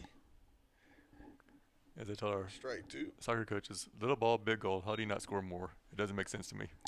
I played soccer in college. I can tell you it's not as easy as it looks. Well, you can check it out on Versus in a couple weeks when we have Keith Belfield and Samantha Chubb going and playing soccer against our team. So Strike 3, and that'll do it right there. The Pacers will win 5-0 here in Game 1. And folks, give us about half an hour. They're going to clean up the field a little bit, and we'll be back for Game 2. So just stay here, and we'll be back in about half an hour.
And folks, we are glad you joined us and stayed with us through the 30-minute break as we are back in action with Claflin versus USC Aiken in the second game of the doubleheader.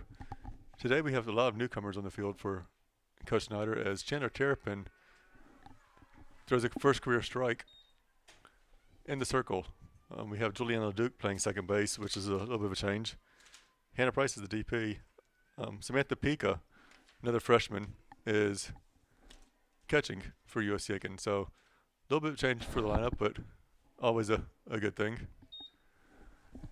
Pika, a freshman who, if you looked on PatriotSports.com recently, she had a feature story written about her in the closer look section. Absolutely tremendous student, but when she was younger, she fell off a horse, she was thrown off of a horse, ended up breaking her neck. And for her to be, they said if it had been a quarter inch either way, she would never be walking again. So here she is, a college athlete. Getting her first career playing time, and just, it almost brings tears to your eyes. It's kind of exciting, yeah. Absolutely. Big swing and a miss there. This Terrapin brings a little bit of a heat to her game.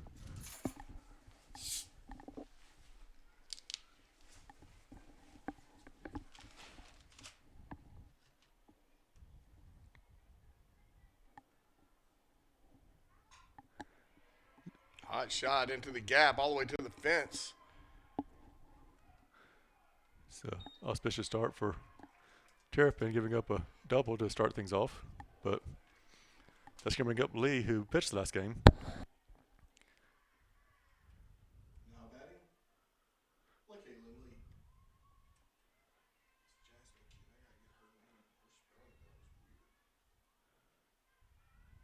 So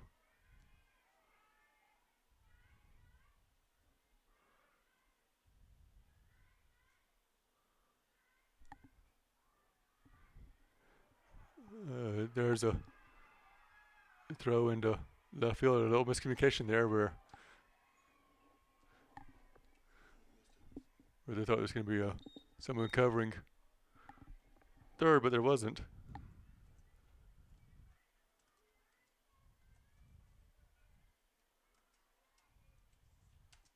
So Patriots fall behind 1-0 without allowing a hit. Or with one hit, on the board. So 1-1 the count. Nobody out.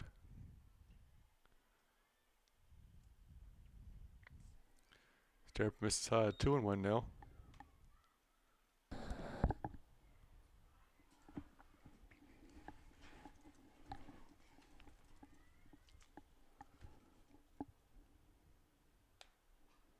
Fouled straight back. Even the count, 2-2.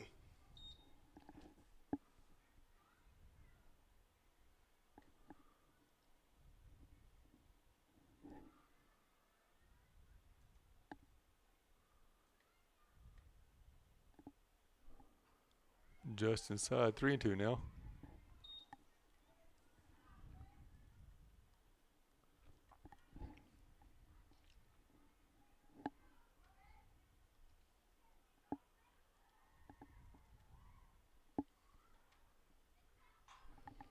Hot shot back to Chandler. Chandler, easy toss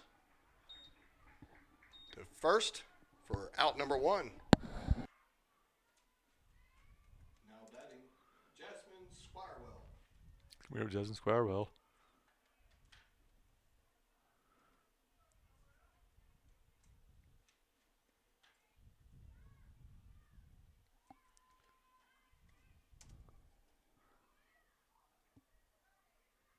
Terrapin misses outside, 1-0 count.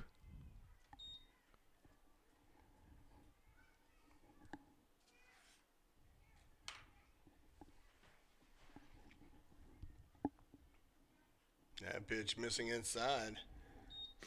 Looks like it got away from Terrapin a little bit. 2-0 is the count.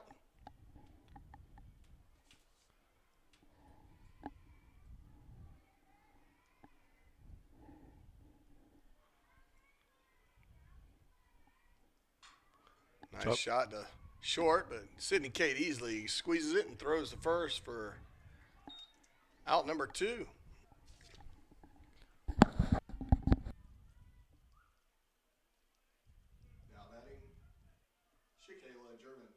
It's going to bring up German, who had a solid first game of the doubleheader.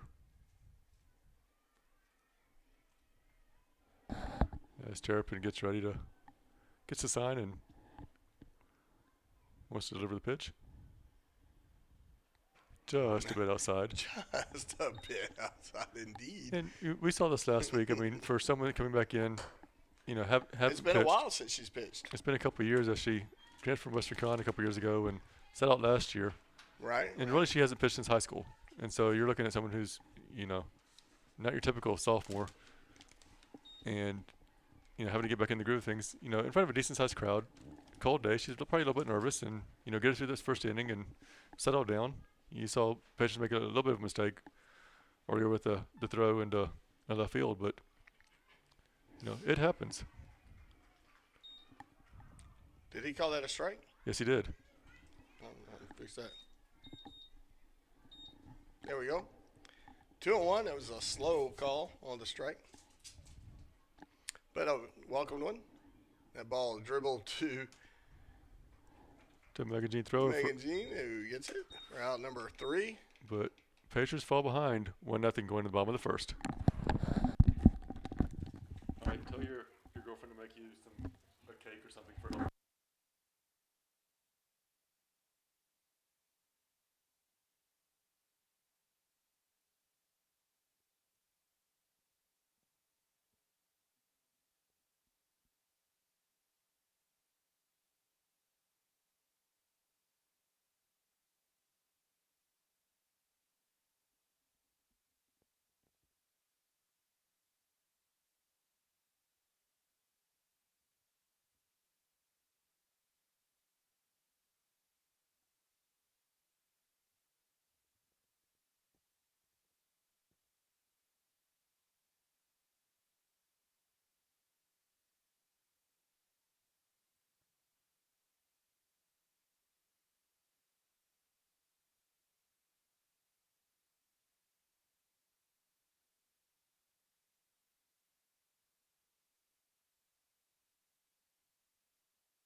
And now stepping the plate for USC Aiken is Leah Bogosian, coming off the Peach Belt Conference Freshman of the Week.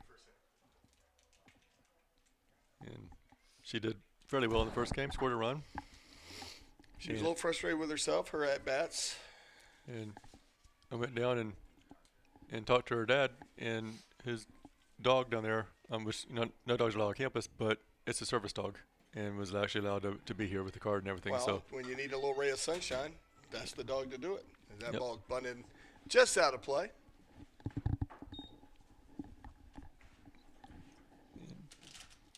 Nice job by Monty to go over there and help the freshmen out. You don't really see too many seniors and freshmen helping each other out, but Monty, what a great kid. Well, shame on anybody who doesn't help Leah Bogosian out. I mean, at 5 foot. Spark plug. Yeah, absolutely. She Well, bunts one high. And she actually is going to be safe at first. So that's about as close of a hit to home plate as you'll ever have. There's a whole lot of miscommunication there. There's a little bit of spin on the ball, and it would have probably bounced back foul, but the third baseman came in and grabbed it, so obviously making it fair. But by the time that she did that, Bogosian was already on first, looking to go to second. That's exactly right. As we have a full crew in the press box over here now. I feel like I'm juggling less fires now.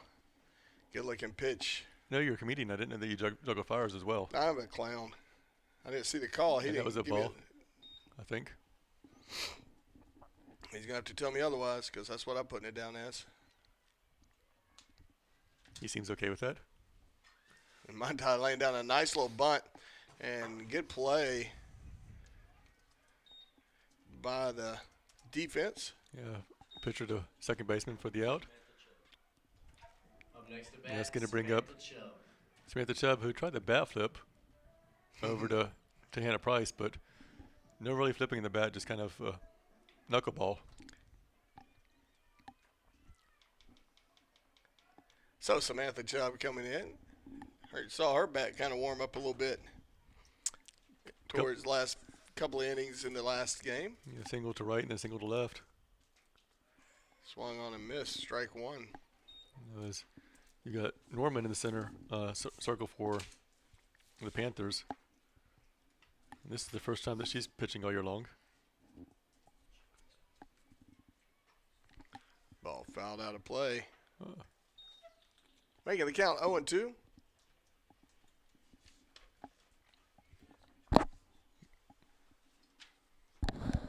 Apparently the catcher doesn't like the softballs being given, so gonna figure that out.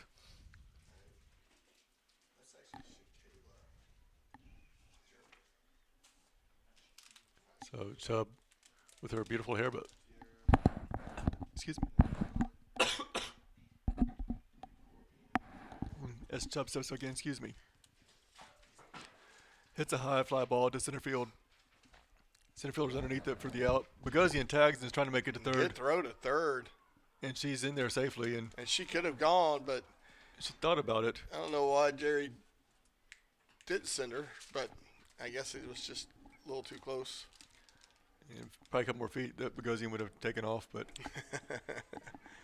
I'm just going to bring up Hannah Price, who drilled Next, number 33, a Hannah Price. pitch earlier for a 3-run home run back in the first game with a And doubleheader. after that home run, Hannah the Homer Price. 39 away from tying the career record.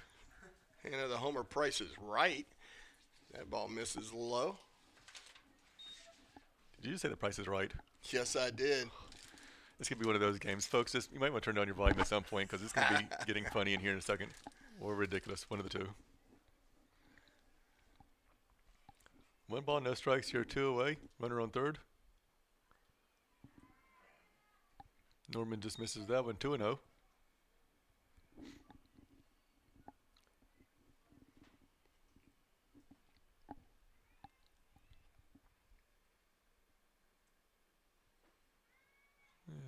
Just downstairs, 3-0. If you're Price, you probably don't swing at this one at all. Make him throw you a strike.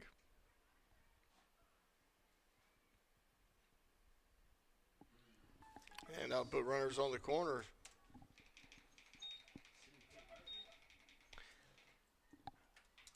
Up next to bat, number 4, Sydney Kate Murphy. That's going to bring Sydney Kate Murphy up to the plate for the Pacers. Complete with Irish jig, minus the steps. Dropkick Murphys, you know, great band they've listened to their whole life in that family. Yes, and I'll go ahead and say, yes, it's also one of my favorite movies, The Departed, as well. But we all know that I got text messages about that last year saying this is where she got it from. It was from Dropkick Murphys instead. Snap throw back to third. And good handle by the third baseman. Otherwise, that would have been an easy run. Had he gotten past her. So Sydney Kate Murphy will step back into the box. it looked like they were having a little bit of communication between the pitcher and catcher. But everything's good. Communication is one of the number one needs in all relationships. Teammates. Yeah, absolutely. And we're going to have a meeting in the circle, which will give us a chance to take a break. We'll be right back right after this.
And we are back after that meeting in the circle. Syndicate Murphy fouls one over. Tries to hit Julian LeDuc, but she dances out of the way. So 2 balls, 1 strike, 2 away, runners on the corners. Pacers trail 1-0 after Claflin scored an error in the first.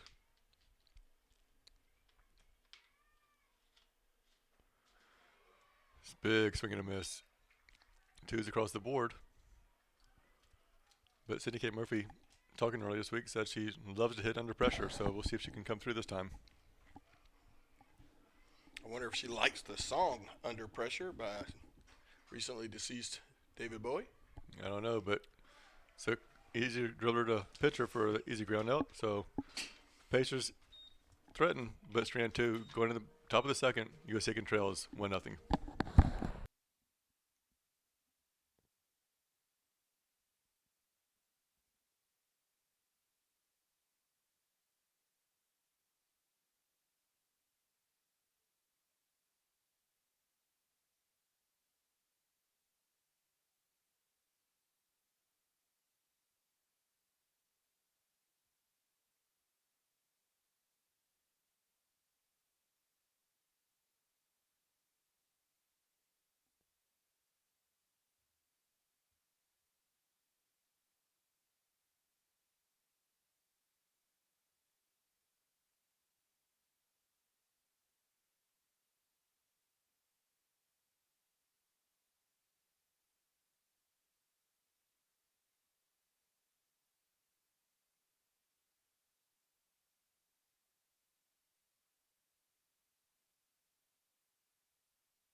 And welcome back. Tiara Norman leading off for Claflin. Claflin leads 1-0.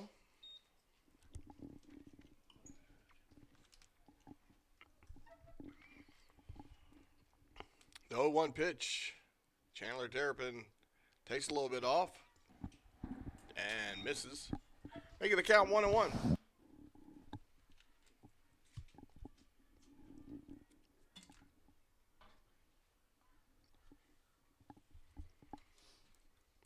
Big swing and a miss there, making the count 1-2.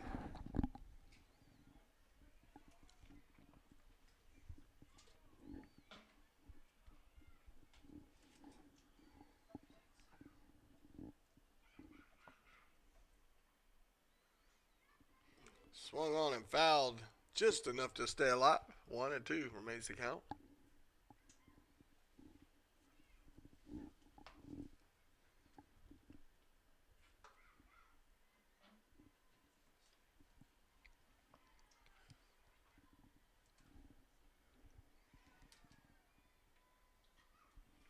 And she's still battling. Good at bat for Tiara. Absolutely. And Coach Snyder, has the Pacers at 3-0 this season, while Claflin's looking for their first win, and Snyder is now with 6 games within having 700 wins for his career. You don't do that overnight. That was probably the best knowledge you've dropped in a game this year. Again, I'm dropping wisdom We should start writing this down. And like it's hot. and make a book out of it. Not like The Notebook though. But That movie makes me cry. wait, there's a movie? The 2-2. Nice shot. Easy play by Samantha Chubb, and she ranges over and gets it. I mean, you gotta make sure she didn't mess up her crown. No, bow intact. Hardly shifted. It's going to bring up number 23, Naisha Arnold. Up next to bat, number 23, Naisha Arnold. So quickly one down here in the second.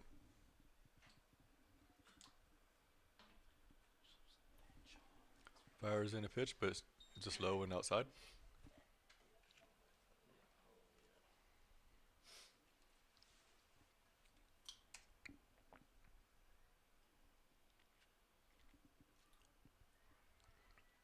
Misses the strike zone there, 2-0.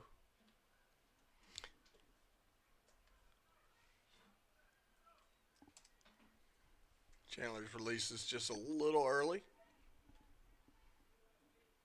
Really talking about the difference of a hair between a strike and a ball in the dirt.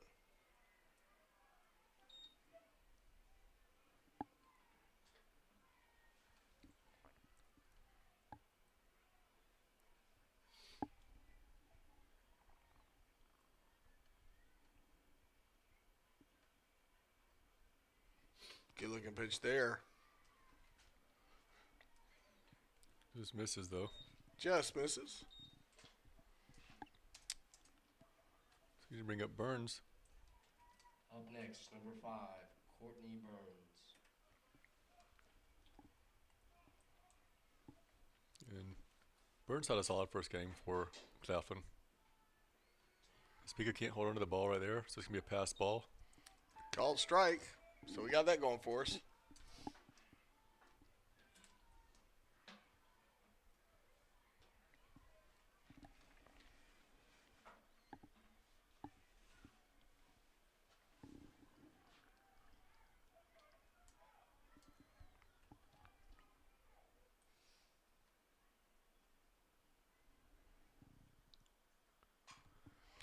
Ball lifted way high up into the left field. Looks like Jungblut is underneath it. So 2 away. Great job by Jungblut to secure it with both hands. Up Yes. next, number 24, Kayla Cato. textbook catch. And for those of y'all wondering, baseball is still in the middle of the first game of their doubleheader today. Pitchers leading 14-8. It's like a slugfest. Can't wait till the second game starts. Hot shot in the center field, and Montel will squeeze that one pretty easy, and that'll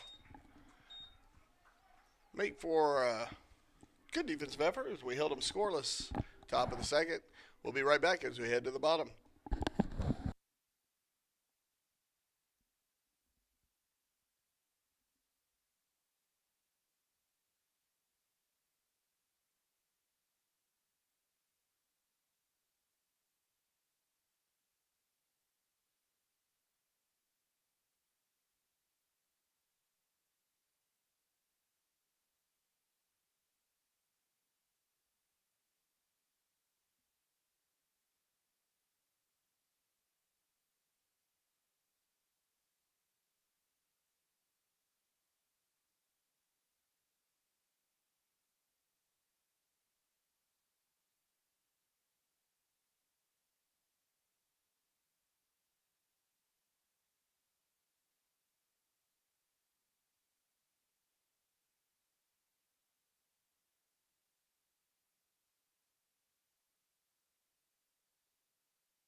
And welcome back.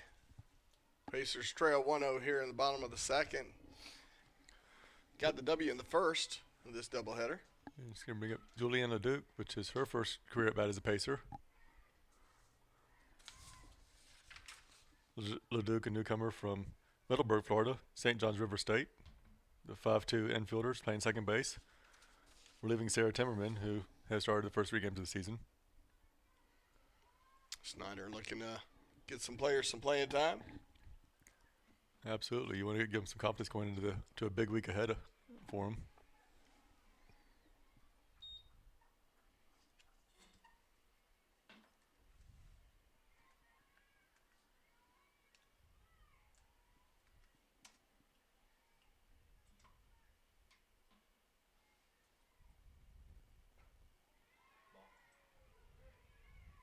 Just missing that pitch. And this umpire has a little bit of a delay in there, so you can't never tell if it's going to be a ball or a strike on the close pitch. It's a little bit more difficult for us. But I guess more exciting for the people watching at home. Like it's like a thriller. You know, one of those scary movies you see on Halloween. Or you can be like one of the scary movies that you'll see possibly tomorrow. As Cindy K. Murphy said on Valentine's Day, all she wants to do is watch scary movies.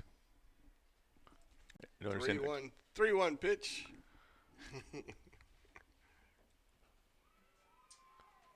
And that one right down the pipes for a strike.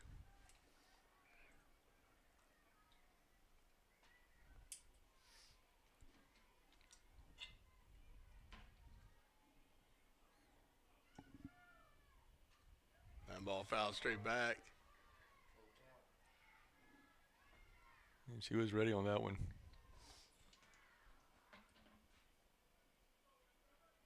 But I'm just impressed with what Claflin has done in these 2 games today, and what they've done all season long, really. I mean, versus, you know, a few years ago, you could always put down a W, at least in the series between USC Aiken and Claflin. But they've come out and fought hard and have done really well today. And they're leading 1-0 going in the second inning. So, and this is a chance for Chandler Terrapin to come up and Up next to bat, number 11, and help her own cause. Terrapin. So she's at bat for the first time as a Pacer.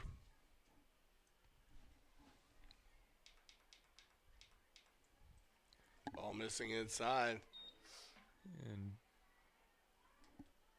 you know, if you're Coach Snyder, you know, LeDuc might not be the fastest one on the team, but do you go ahead and send her and make the catcher start making throws?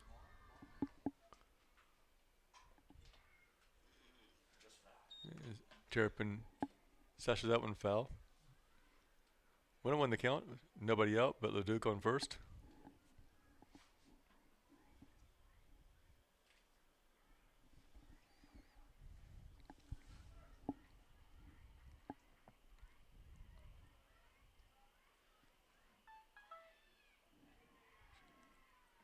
Squares around the bunt and misses.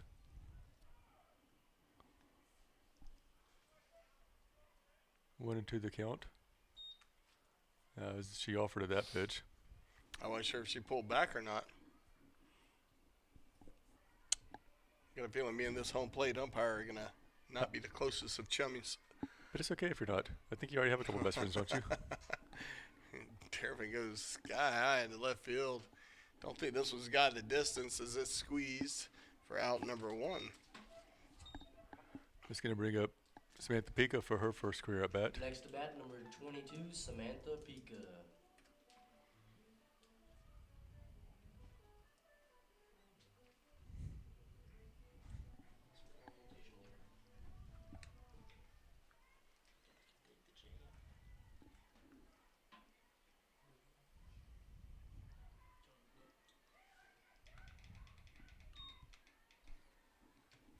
Counts 1-0 as we see a couple former student athletes here. Ashley Metz and Danielle Payne, both members of last year's team. Shortstop and pitcher extraordinaire. I like how golly. I like It takes so long to make it to do anything. it makes it a little bit difficult for us, but I'm not gonna do anything until he gives me something. There you go. 2-1. Can time his response with a calendar, sundial maybe. Sundial.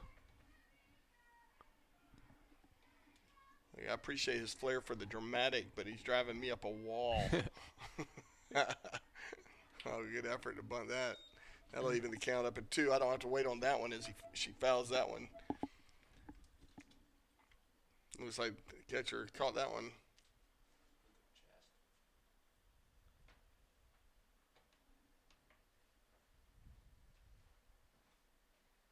And just gonna check on the catcher, make sure she's okay.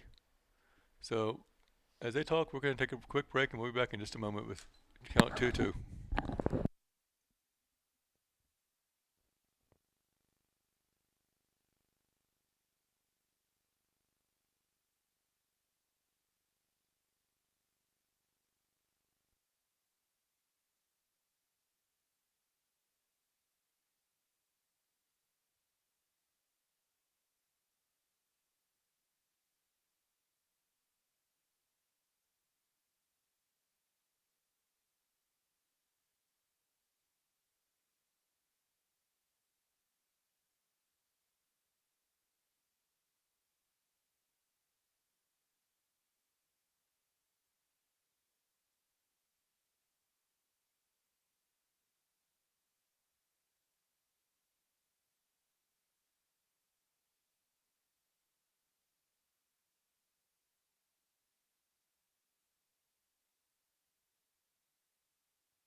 And we are back after they took a look at the catcher, and she seemed to be hanging in there. She's tough. She's a hockey player.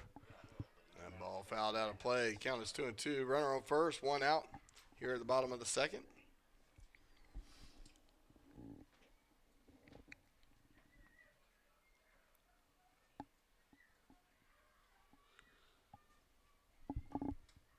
She dribbles. Oops, I didn't mean to swing at it. Dribble to the pitcher.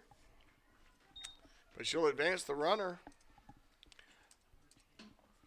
It's going to bring up Next up to one of bat, my number 10, favorite Dale people. Jungle. And I'll say I'm a little bit biased. I mean, she's in my office about every day.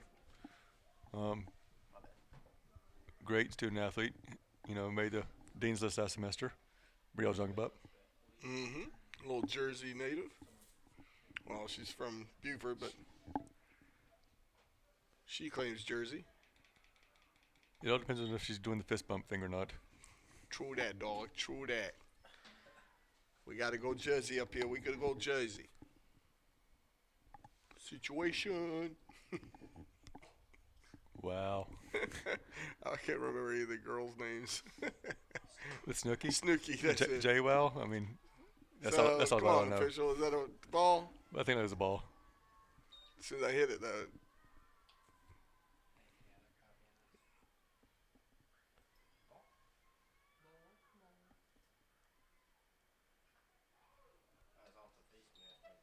Fouls it off, 1-2 the count. It's almost like she's in the very back of the batter's box. I mean, she's trying to get closer to first, but she needs to be able to reach the other side of the plate as well. Looks like she's lunging at the pitch.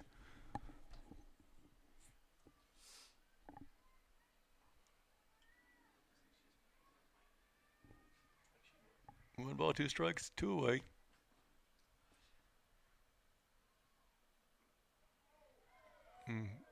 Pitch was just outside. 2-2 the count, as the catcher has a little bit of words with the umpire on that one. Yeah, pretty much anybody with Claflin right now is crying out. But I've got the scorekeeper up here as 2-2. I think you are the They can scorekeeper. cry all they want. We're rocking the deuces right now. 3-2, 2 outs.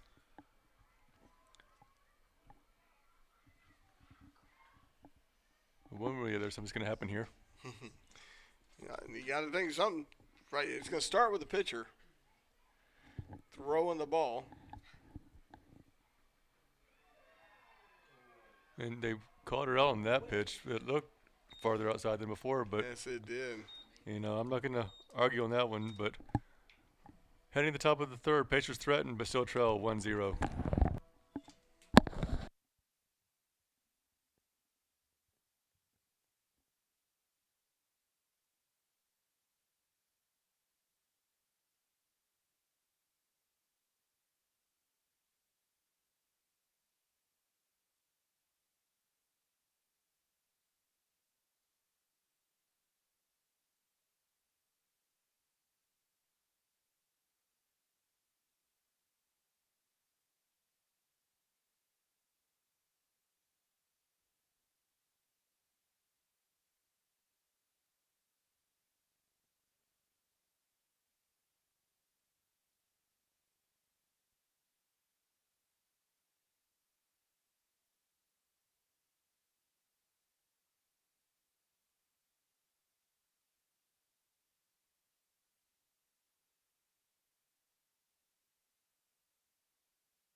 And we are back here in the top of the third. Pacers trailing 1-0 with Thomas at the plate. Terrapin getting loosened up. First deficit for USC Aiken this season. Actually, I decided about that. They were down 5-1 against Mars Hill. Came back and Thomas fouls that one off.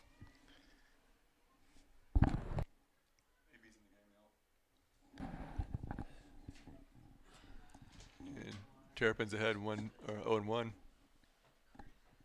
Every time I say Terrapin's last name, I'm gonna be like Fear the Turtle, like with the Terrapins. But Maryland. Go Maryland. she just kind of looked at me when I said something, so I'm gonna hush about that. Should I wait for that one? Because that was a strike earlier. We'll go ahead and put it 1-1 the count.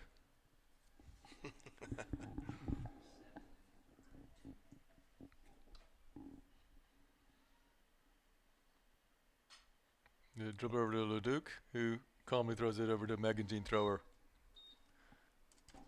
One away, with Hall coming to the plate. Next to bat, number 2, Chelsea Hall.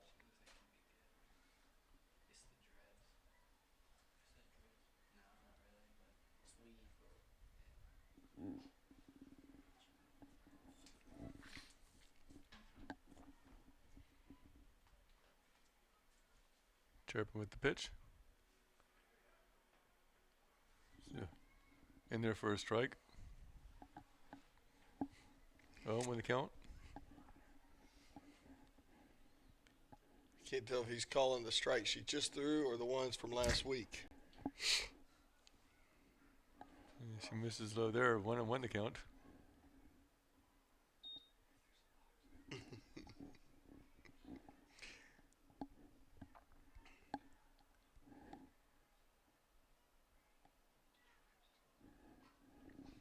Chops that one foul. 1-2.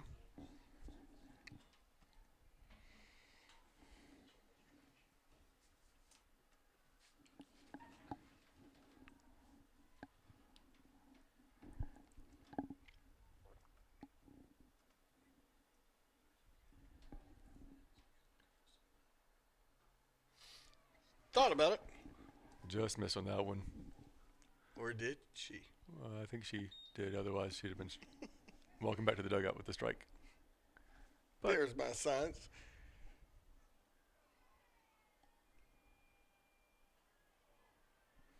she misses high with that one. 3-2 the count.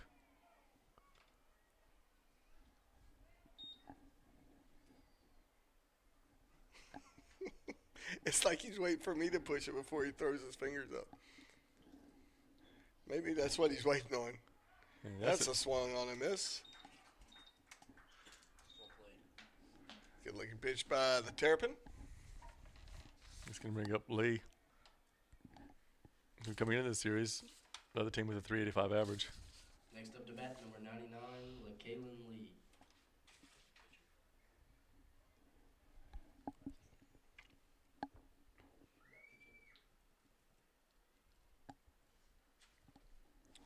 Swung on a miss there.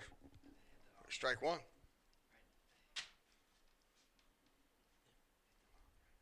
I think it called the umpire in the head.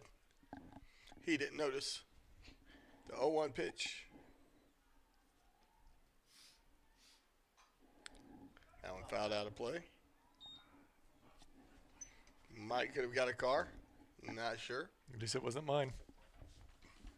Nor mine. I exercised wisdom parked elsewhere this time. So the 0-2 pitch. See if we can make her chase something here. The answer is no, she cannot. It didn't help that it bounced about 15 feet in front of the plate. But if she was bowling or curling, it would have been great. Bit of cricket would be lovely, actually. They play cricket in England? Absolutely, they play cricket. You think in I would know England. this after my parents lived there for a few years, but Hey, Scottish. I've been rocking the cricket. Wee bit of cricket. That one fouled straight back into the net. and Definitely caught, but for naught. sometimes, Deuces are wild. sometimes I wish that you could play it off the net and it would still count. That would be cool. I think that would be totally cool.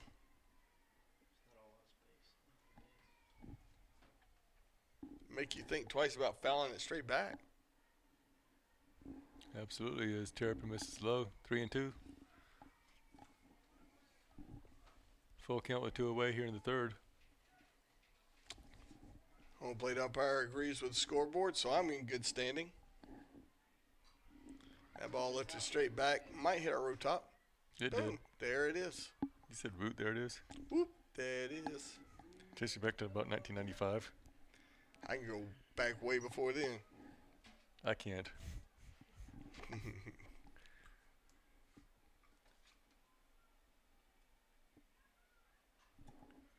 Foul back. She's just staying alive.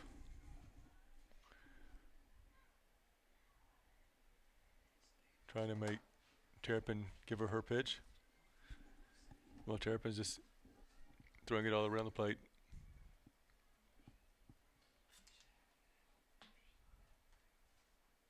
Big swing and a miss there for strike 3.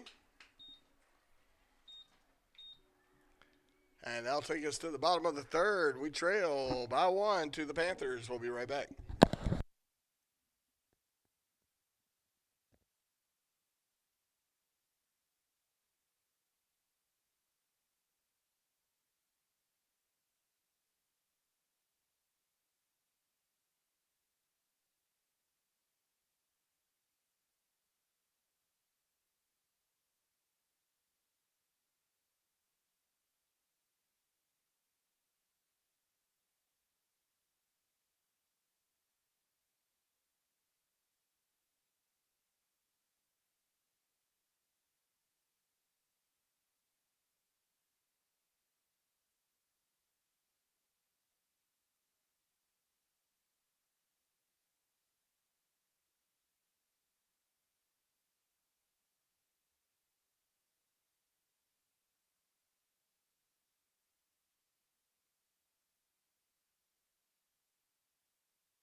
We're back here in the bottom of the third inning. Pacers trail 1-0, but back at the top of the order for USC Aiken with Bogosian at the plate. She singled but was stranded at third in the first.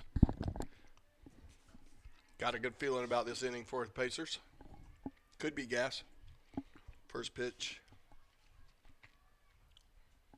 is ball. I believe so. It's just tough to tell. And that was a strike.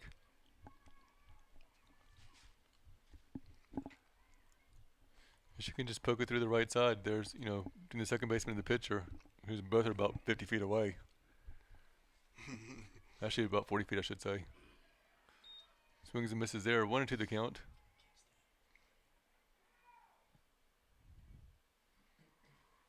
They went out and appealed that one, but I thought she kind of swung all the way through. I didn't even question. I went ahead and hit strike. Yeah. His dramatic appeals, they do tickle me. It's a bit entertaining. So we got the 1-2 pitch. 2-2 now.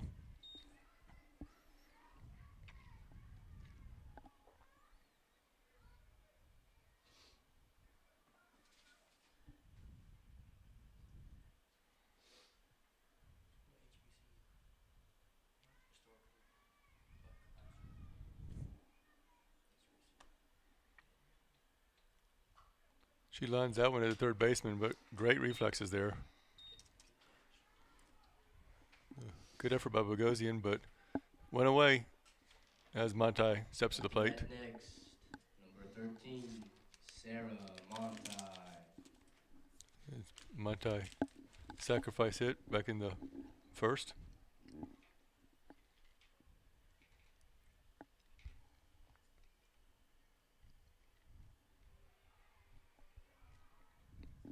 First pitch strike.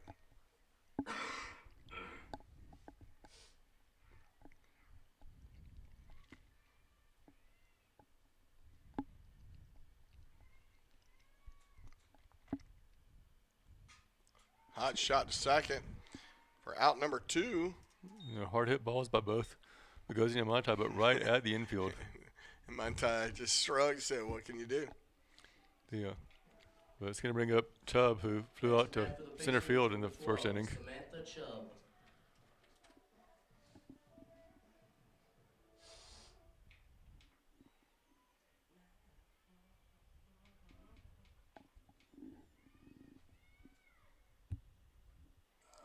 Big swing and a miss there for strike 1.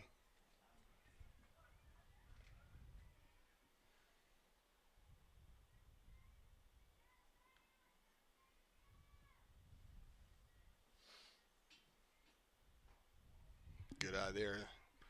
Ball on the inside. Good eye. It was a nice little piece of dancing by her as well. Mm-hmm.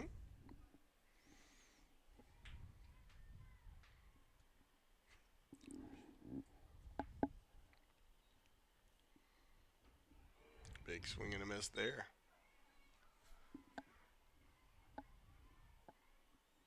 One ball, 2 strikes, 2 away here in the third. Pacers trail 1-0.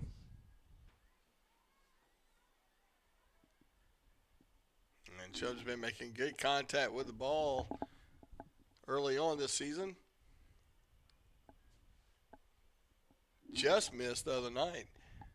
Game-winning home run, but it ended up being a game-winning double. Absolutely. Probably about 6 inches too short.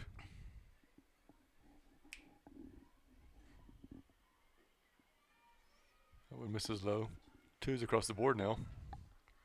Getting a little wild. Deuces are everywhere.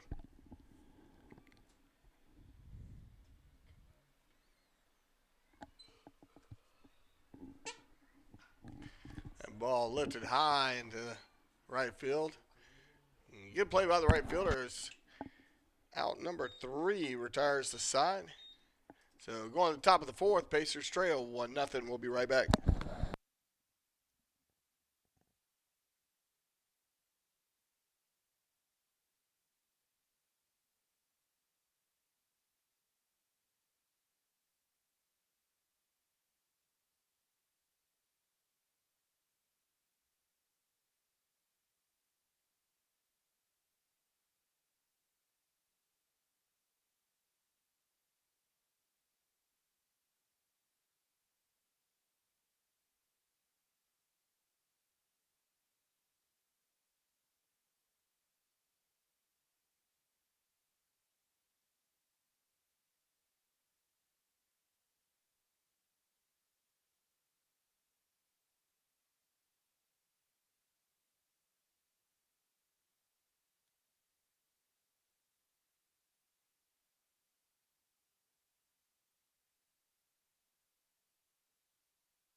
back here in the top of the fourth. Squirewell leads off, and Terrapin still in the circle.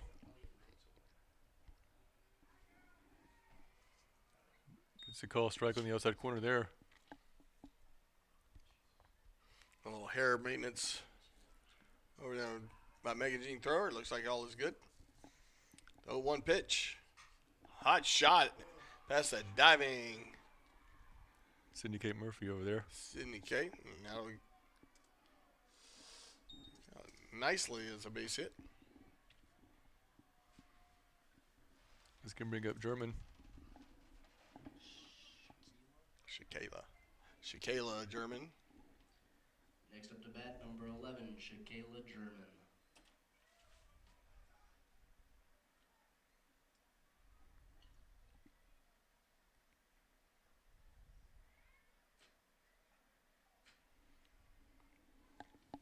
Might see a runner go here. Is that a ball or a strike? It's a ball.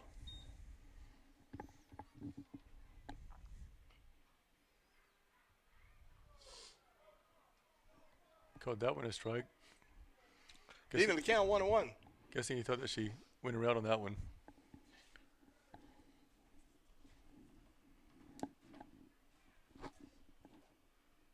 Getting some time called. Got a little strategizing going over there with the Panther crew.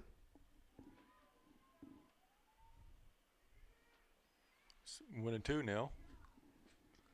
The sacrifice is going to be attempted.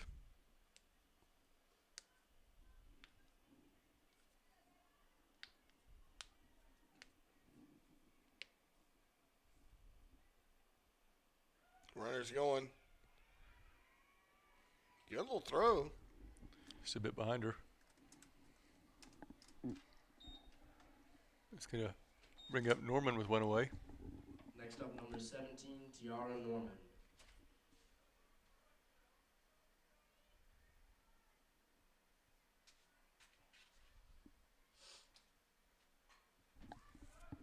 Ball fouled back. Looked like Terrapin kind of slid off the rubber there as she went to throw the ball. Might see her do a little mound maintenance there.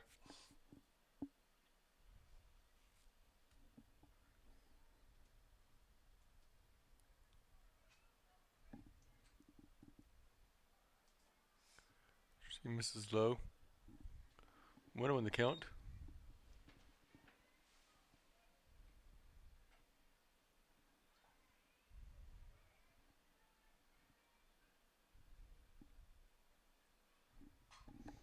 Fouls that one back. 1-2 the count. And underneath the car. A little better effort from her, and we got a broken windshield. We should maybe see if we can get a sponsor for something like that for every time it goes off the car.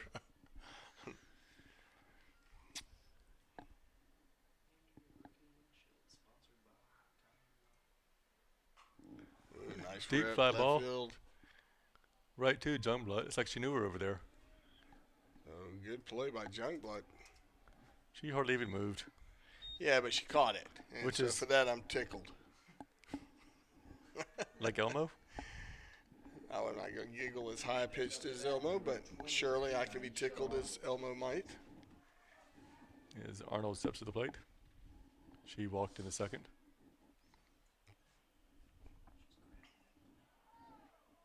And called that one a ball. So it doesn't seem like the umpire can win. He gets razzled by Claflin fans or by Pacer fans. Well, I was going to say, I think there's not many more Pacer fans than Claflin fans here, but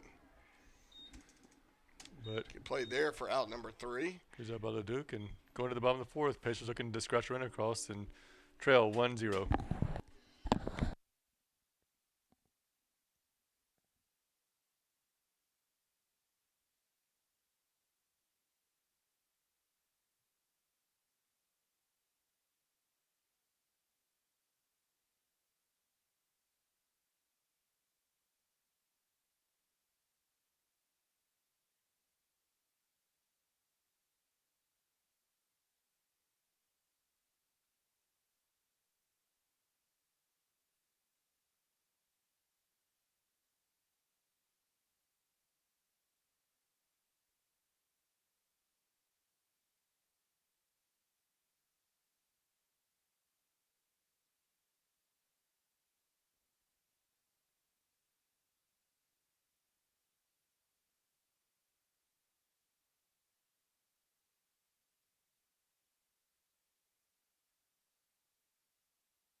We are back here in the bottom of the fourth with Hannah Price, the home run extraordinaire leading off for the Pacers. At this rate, near the end of her junior year, she should have the school record for home runs. Win every 3 games, not a problem. Not bad. No pressure either. None. At least not for us. I was going to say, I feel zero pressure. Kids might be a different story. She looks at ball 1.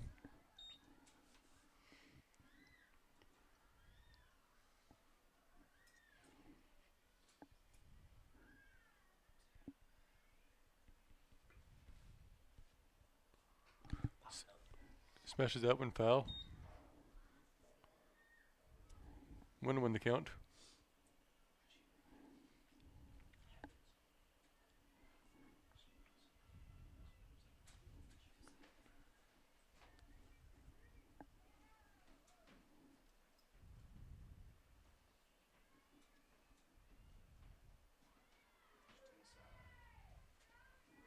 Ball just missing inside. So difficult to tell from over this angle. The umpire doesn't give you much of a hint either. I may be bordering on the line of bitterness. We run to that a lot though with the umpires in baseball and softball though. Hot shot to short, quick throw, And Hannah's gonna go all the way to second base on that. And that error by the shortstop. And you got to think, I mean. Next up to bat for the Pacers. I actually feel like the. Sydney Kate Murphy. Oh, it's the sun. Okay, I see that now. She's looking up at the sun. First baseman is the one that kind of missed it. Sydney Kate Murphy comes to the plate. But it was a little bit offline though. It just looked like it was a little bit higher than you would ideally want it, but I didn't think it was a horrible throw. Well, and with they're going to get sunglasses over there. We'll switch that and call that an error on the first baseman then. And I hate to say that because the sun got in her eyes, but. Well, and that would exactly be what it would be. I don't think you count that as a base hit. Oh, no, but I couldn't tell if it was a bad throw by the shortstop or if it was a miscommunication by the first baseman. No, I think, it's error on the first baseman, in my humble opinion. I'll concur with you. So, you know what? It's going to stand for NCAA My stats. humble is now confident, which means I'm cocky. So, with my cocky opinion, error on first. So, Sydney Kate Murphy will step into the plate. Runner on second. No outs here at the bottom of the fourth. She's 0 for 1 in the game after bouncing one back to the pitcher. Ball 1.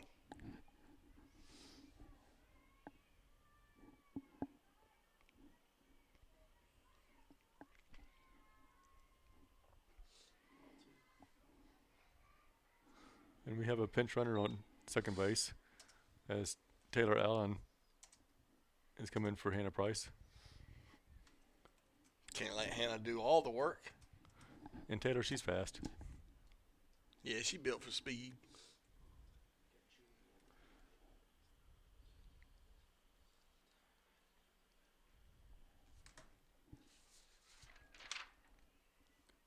Allen, the utility freshman from Belvedere, South Carolina, Midland Valley High School.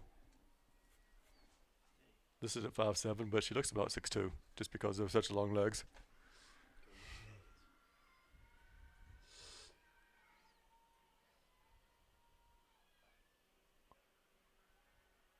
And that's a called strike. I made it count 2-1. Cindy Kate gets a sign from Coach Snyder. She didn't like it. And he clapped, so apparently he's happy. She shook her head no. That ball shot down the right field line for a long strike. If that would have stayed fair, she'd probably been on third because the right fielder was pretty much almost in center field at that point. Mm-hmm.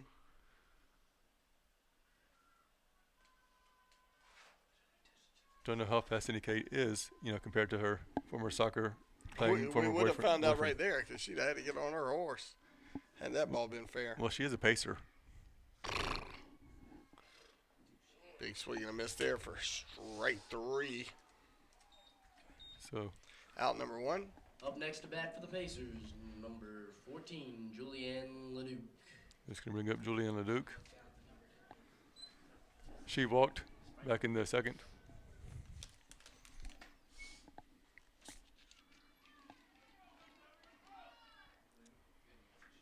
And that pitch is low. 1-0 the count. Fans getting riled up about something over there.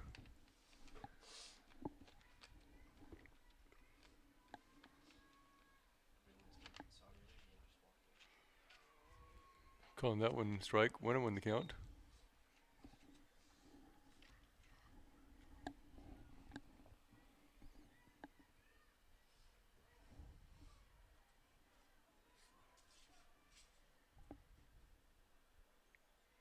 Ball inside. 2-1.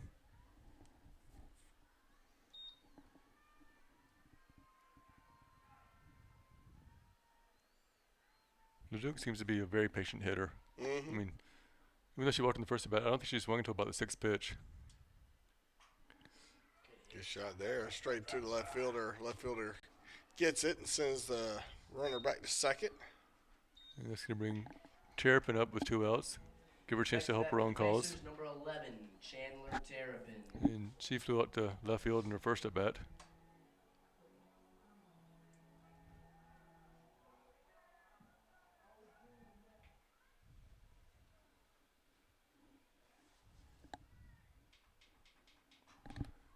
She hits one high, but not too deep in left field, and it's caught for the 3rd out of the inning. Pacers threatened, but still trail 1-0 going to the top of the 5th.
And we are back here, top of the 5th inning. Pacers trail 1-0. Burns at the plate. Terrapin fires one high and outside. Ball 1.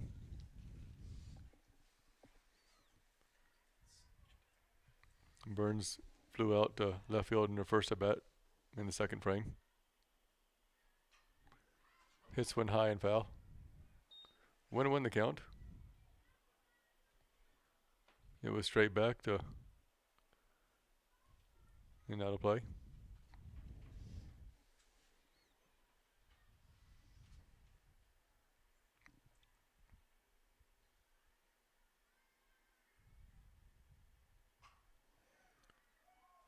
She hits one high but deep.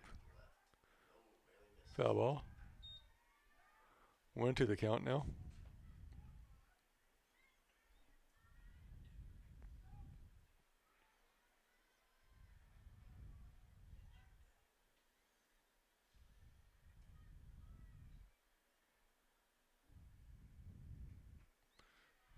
Just misses down outside. 2 balls, 2 strikes.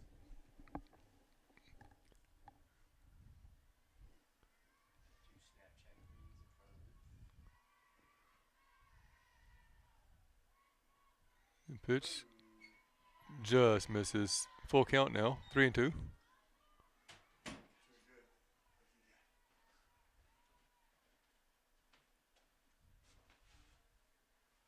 So we'll see what happens with this payoff pitch. Hits a high pop fly. And just out of play as Chubb thought she had a play on it, but she wasn't able to be like a spider monkey climb over the wall to get that.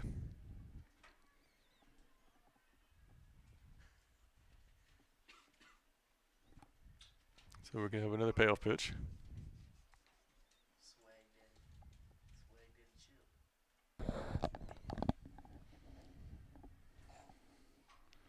Another payoff pitch, and that was fouled back out of play. Any shot that far should have a stewardess on it.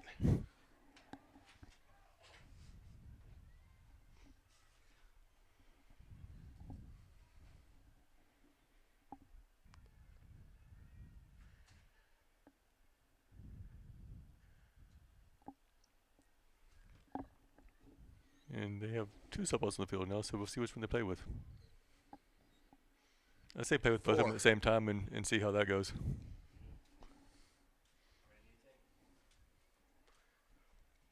We're at that time of the day, too, where the shadows are long, and if you're at first base, you're definitely dealing with some sun in your eyes factors.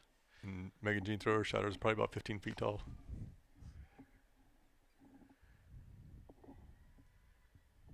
Three-two pitch. Rings are up for out. Number 1. You could hear the voice start to scream, and about 3 seconds later he calls her out. But it's going to ring up Cato.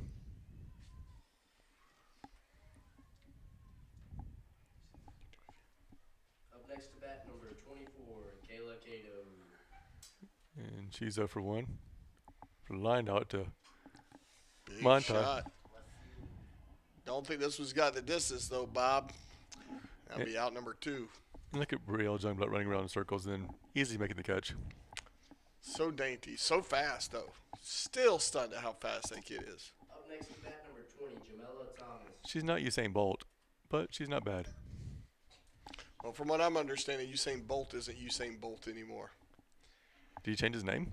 Nope, just not as fast.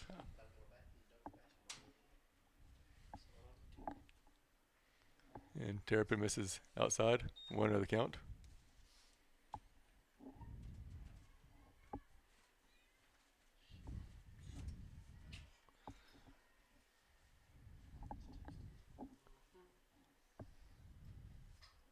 Big swing, foul back.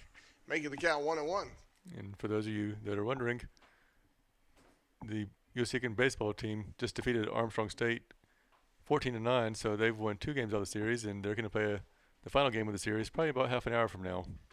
That's a big win for Pacer baseball. Absolutely. Kenny Thomas Conference win. and Coach Thomas has about 1,003 wins in his career, or 1,103 wins in his career. So another 97 or so for 1,200. That pitch high, missing high, ball 2.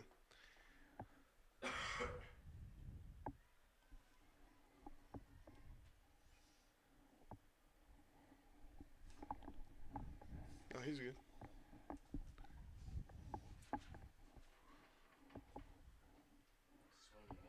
There we go, 2-2.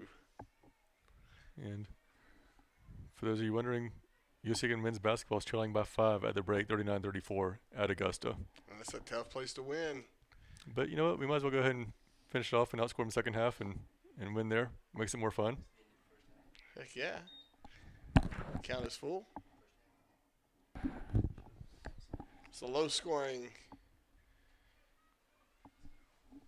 game of basketball. Yes. That's a pretty average, isn't it? It is. Think about that ball coming up underneath for a ball 4. She'll be able to tell you what that ball smells like. It traveled right under her nostrils. Up next to bat, number 2, Chelsea Hall. She's able to get out of the way pretty easily. Oh yeah, she's very good. Get out of the way. Highly or rightfully inspired to do so. If something was coming about 60 miles per hour at me, I'd get out of the way as well. Chelsea Hall coming to the plate for the Panthers. And that first pitch called strike. It's not where he catches, it's where it goes across the plate. And we're at a slight angle.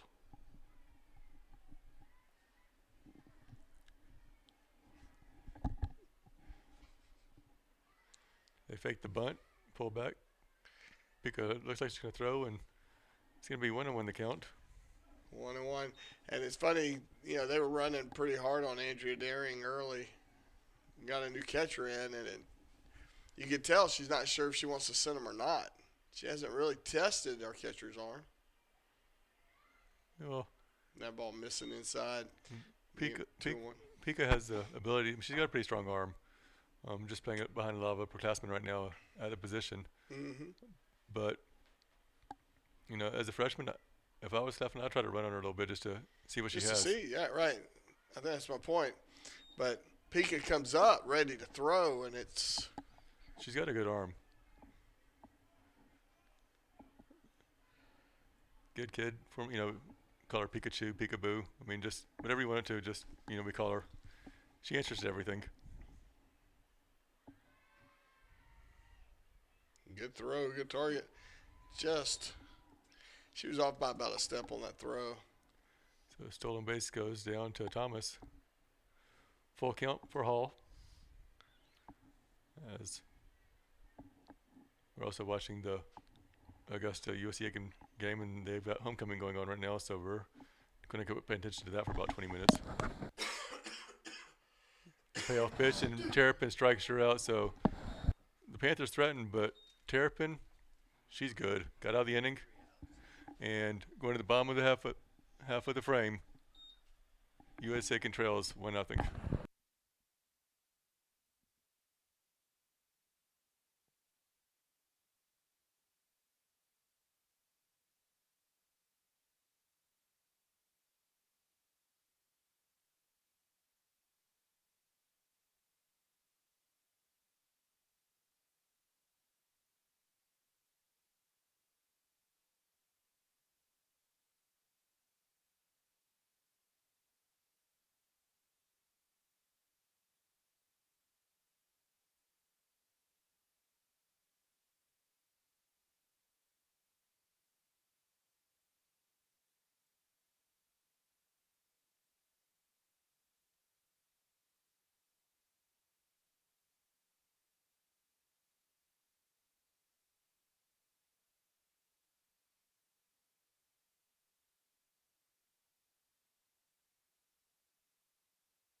And we're back at the bottom of the fifth.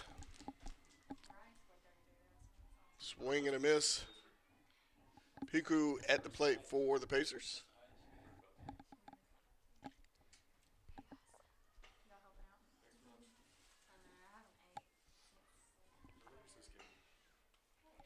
The 0-1 pitch fouled back into the net for strike 2.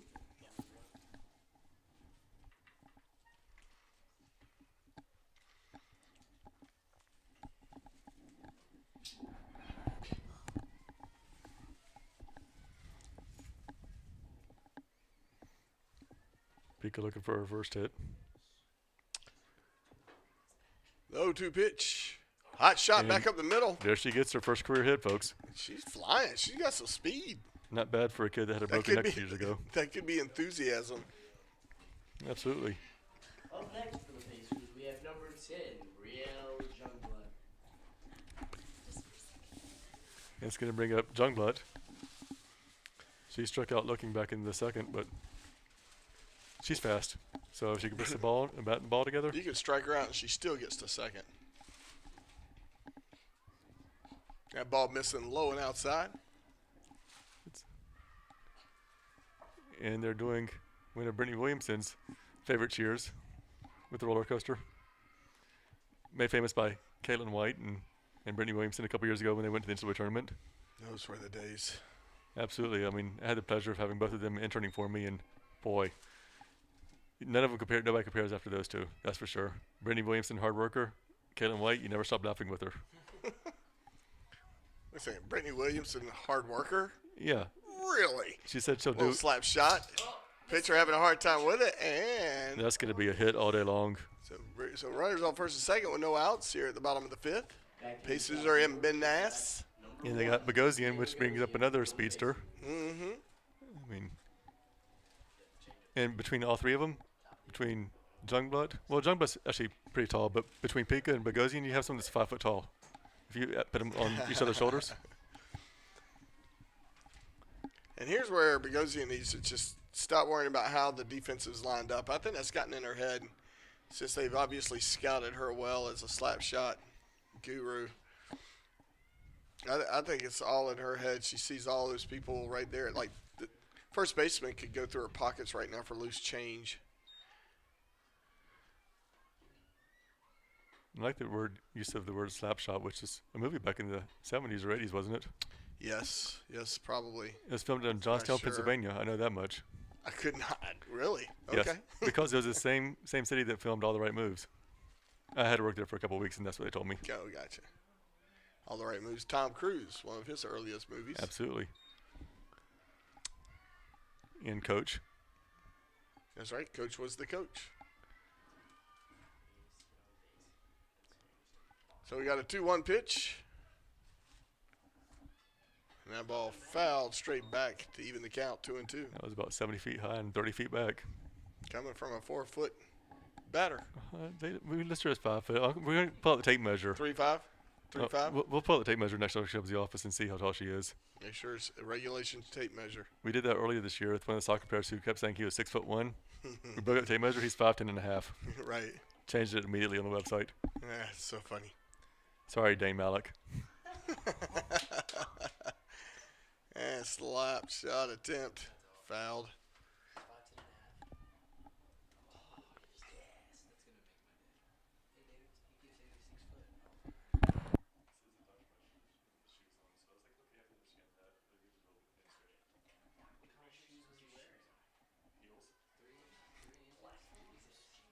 So Bogosian sets back into the box. Runners on first and second. No outs here at the bottom of the 5th.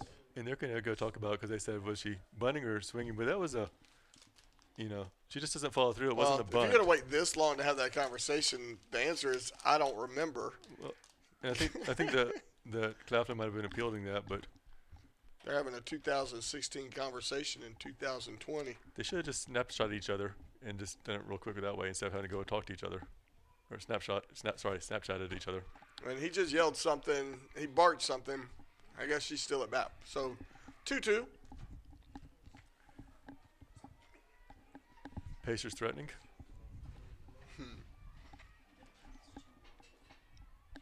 They bring the whole infield in now.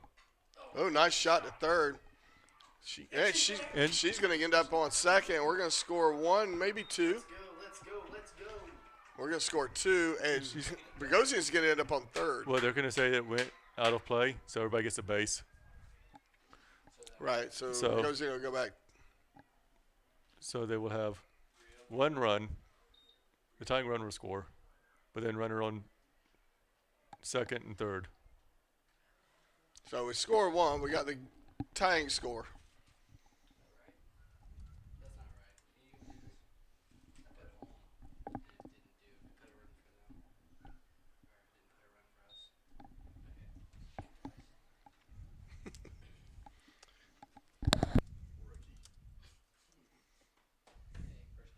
Such a noob. I wouldn't know the answer to the question. I don't know how to do that. I do the volleyball one in the convocation center. It's a whole different one than that.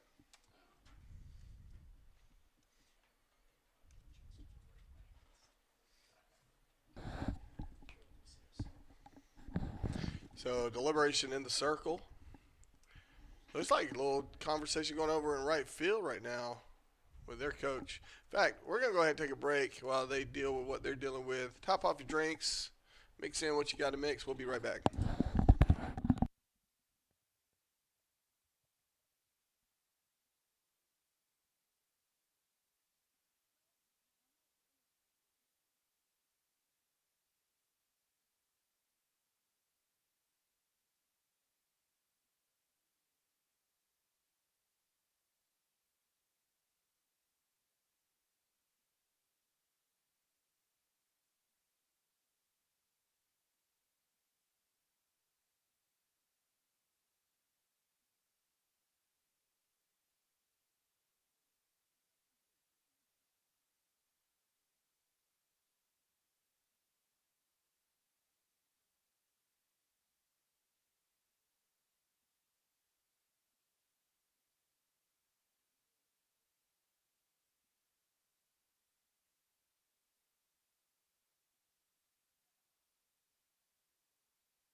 All right, all things sorted out. Sarah Montai at the plate. Leah Bogosian on second. We And do get 2 runs. they're both unearned as of now. But I don't know what the conversation was. They went out and checked out the outfielder, and apparently the ball must have still been in play at some point, and she may have been twinged her back or something like that. Montai's cutting holes into the ozone layer with that pop fly for out number 1. But regardless, Pacers lead 2-1. Yeah.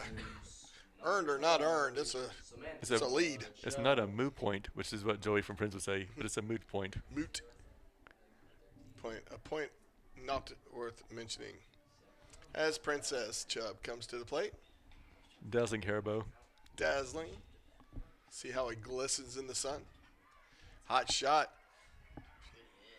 Good play by the shortstop, but it's not in time, and Leah Bogosian wisely waits for the throw and then ends up on third, so we got runners on the corner.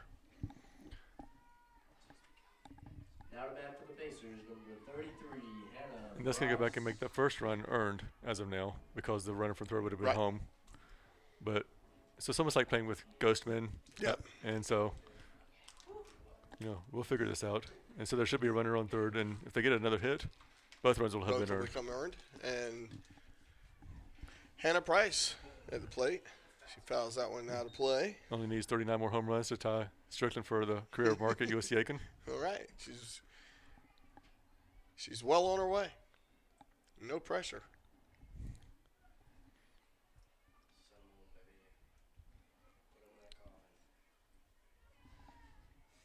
So the 0-1 pitch, runners on the corner, 1 out here at the bottom of the 5th. Pacers lead 2-1. And I lifts that one down the left field line. Looks like it's out of play. And it was. Just a long but glorious strike.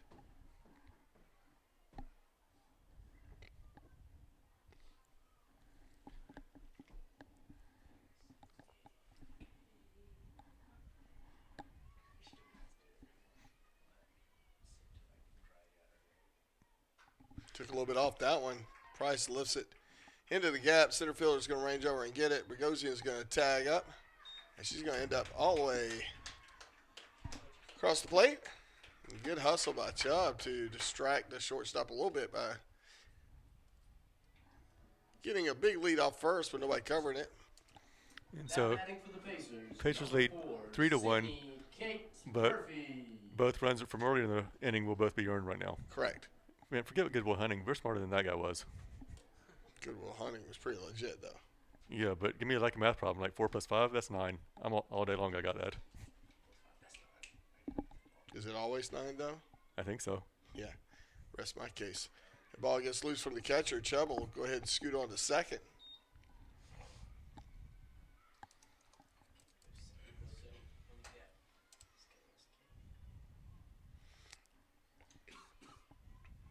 So Sydney K. Murphy with 2 outs, runner on second. Waits the 1-0 pitch. She fouls that one out of play. Even the score, even the count, 1-1.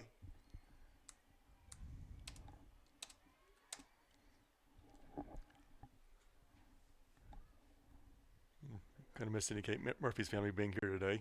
I mean, we're told they're still back in Well, Ohio. they're up in Ohio, rolling around in the snow or whatever weird weather they have up north. Building a snowman or something like that. Snow angel, not to be confused with sand angels. No, which was, again, Megan Jean Thrower. Only one that could ever pull that off. Mm-hmm.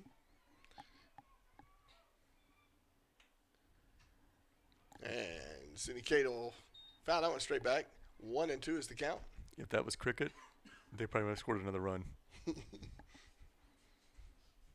Yes, of course. Cricket's such an American sport.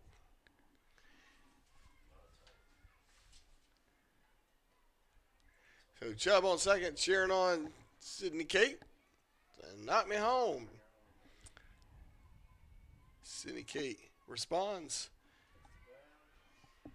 Ball in the dirt, and The ball in the dirt, making the count 2-2, and Chubb is 60 feet closer to home. So Sydney Kate doing her part.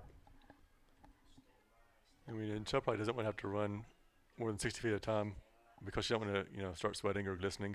Right. So right. I mean, that's what she takes it one base at a time. And I will compliment Sydney Kate's taste in bows. Hair bows, that is. Her taste in bows is somewhat questionable. She fouls that one off her left foot a little bit. That'll sting. She's tough. Mm-hmm.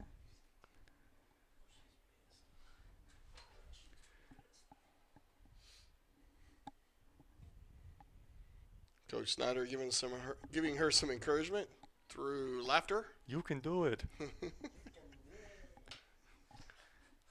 You can do it. So after, 12 innings of softball, we kind of start having a little bit of fun, if y'all can't tell on the broadcast. Hot shot to center. Sydney Kate taking it all the way to the warning track if we had one. It's out number 3, but not before the Pacers get 3 at the bottom of the 5th. We'll go to the top of the 6th, leading 3-1. We'll be right back right after this.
And welcome back. So Caitlin Lee leads off, fouls one out of play. Destined to add a little character to somebody's car.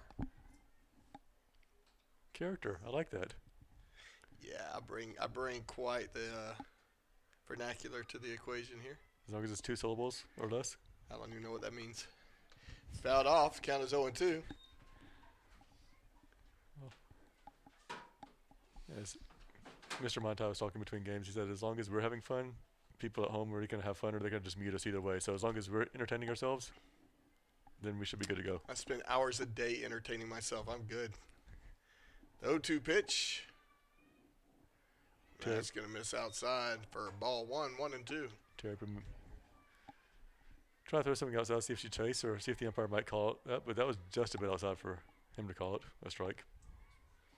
Yeah, we still don't know if it's really a strike or not because he sometimes can take that long. Nice shot into the gap, and that's going to eat Brielle Youngblood up as it kind of bends back over her head, and she gets the ball back in quick.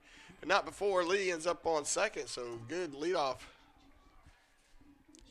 for Lee. And, Youngblood made the play to go in and then it curved back around, and so she can't really help that. Took a little bit of a bad angle, but overall, it was just a well-placed hit. It was a good hit and good effort on Youngblood's part. Just got. And Lee's hitting about 400, so I mean she's a pretty deft She hitter. She hit that ball solid.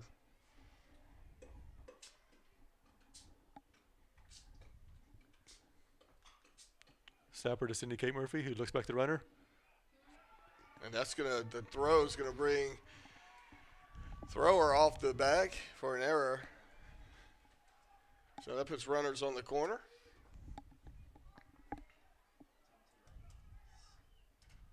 It looks like the runner at first hurt herself a little bit. So while they deal with that, we'll take a break. We'll be right back.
And welcome back. Shakayla German will step into the box. Runners on the corners for the Panthers. Runner going to second. And I'm not sure why she even bothered throwing that to second.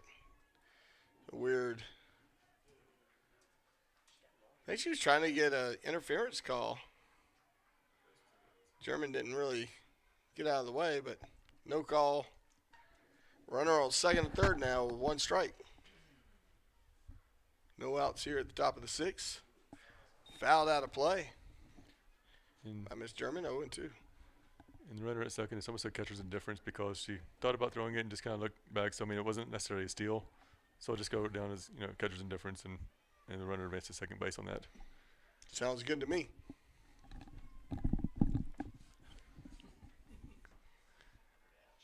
Hot shot back up the middle. Chubb's going to end up with it. And they're really unique 1-5-3 out. 1-5-3, that's right. Off the leg, kick saving a beauty.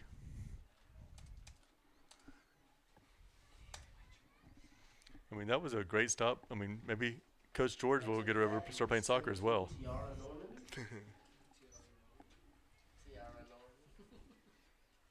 So Tiara Norman comes to the plate.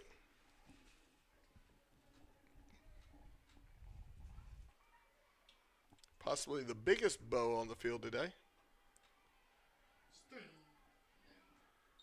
I mean, it's a pretty big bow, and it's glistening right now in the sunlight. Boy, isn't it?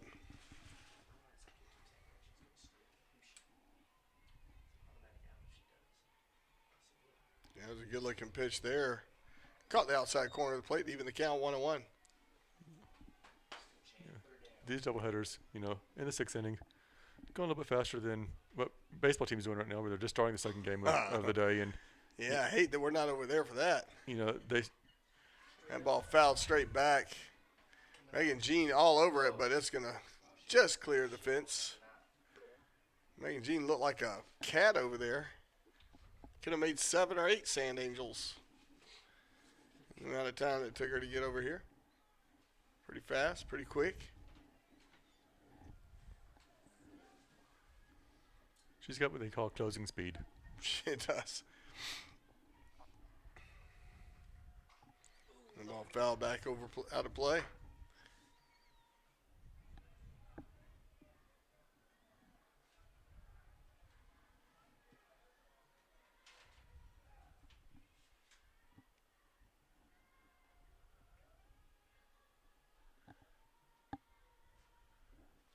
That pitch is going to get away and go all the way to the fence. No way! It's a good hustle. They get the ball back to Terrapin at the plate. Tag was close, but she slid underneath it to get the Panthers within 1.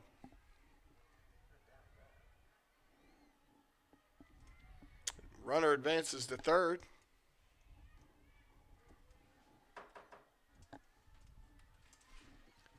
So Pacers lead 3-2.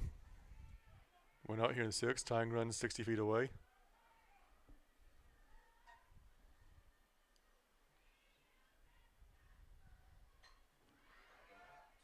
Ball lifted, backing out of play. Give me the count 2-2.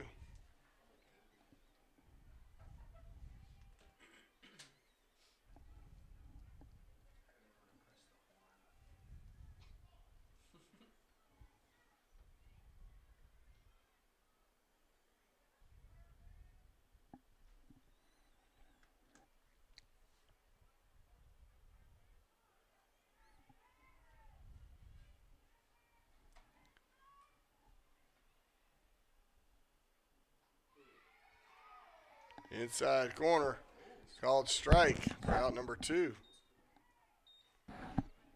Nice little screwball that starts on the middle part of the plate and comes back in on the right-handed batter. I know in baseball it's either a screwball or a two-seamer fastball. Softball's a different world. Like, I know that there's certain pitches that they don't really have a slider in softball. But they have the drop ball, the rise ball, Right. change up, curve, and screwball. They got some pretty cool pitches for sure. At least cool sounding names. It's almost like wiffle ball, but faster, Sometimes. harder to hit. So I can play wiffle ball. Baseball's easy. I played that. Fast pitch softball. Yeah. Good play by Chubb to make the throw for out number 3, but they pick up 1, bringing their total within 1. 3-2 is the lead as we head to the bottom of the 6th. We'll be right back right after this.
Julian LeDuc coming to the plate.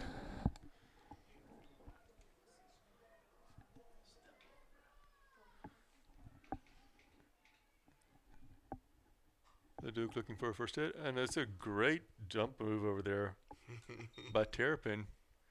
You know, she can get around for, she can jump for, you know. For a pitcher. I mean, she stopped one with her shin a few minutes ago, and she's still able to jump at least 3 or 4 inches off the ground.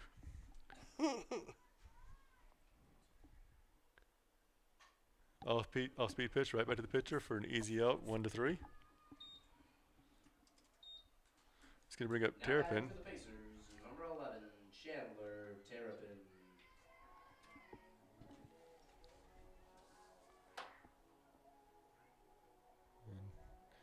Terrapin trying to help her on calls, but she's hit 2 straight to the left fielder.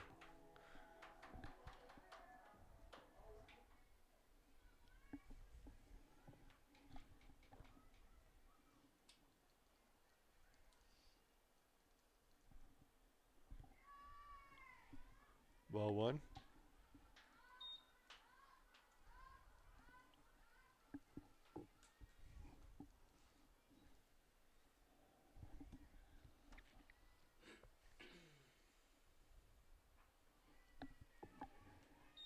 To another count. Terrapin not going to swing anything right now. Make her throw you a strike. Pitchers typically can be wise in their at-bats. They know full well what it means to have to throw a first pitch strike. I mean, I will say I'm impressed with Chandler getting closer to the plate than, say, the pitcher from, I don't know, Rookie of the Year when he barely even got inside the batter's box. Well, that kid was like 8 years old in the major leagues. Terrapin swings at 1 straight to the left fielder, so 3 straight times she flies out to left. She's hitting the ball well. She's just missing her spot. Or she knows the left fielder. Up next for the Could be Pacers, trying to we have bolster her number stats a little 22, bit. Samantha Pico. And So Pika to the plate. she's 1 for 2, singled on her last at bat.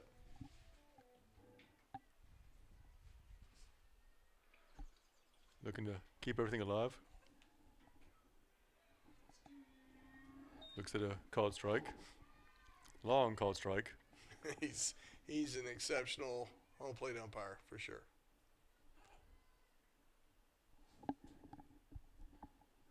Looks at a ball there, I think. 1-0 the count. We'll know in about 10 minutes. Well, the scoreboard person went ahead and put it down as a ball, so it's official. Mm-hmm. Since I like it. he's been pretty good since he And came that's in why we relief. put him there. Brought him in all the way from Lexington, South Carolina. He thought he came here to play soccer. We said, nay, nay, my friend. You're here to run the board.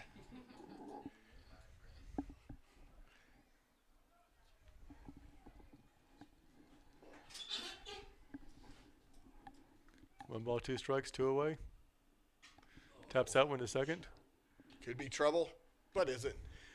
Now retire the side, but So going to the top of the 7th, Pacers lead 3-2.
We are back in the top of the 7th.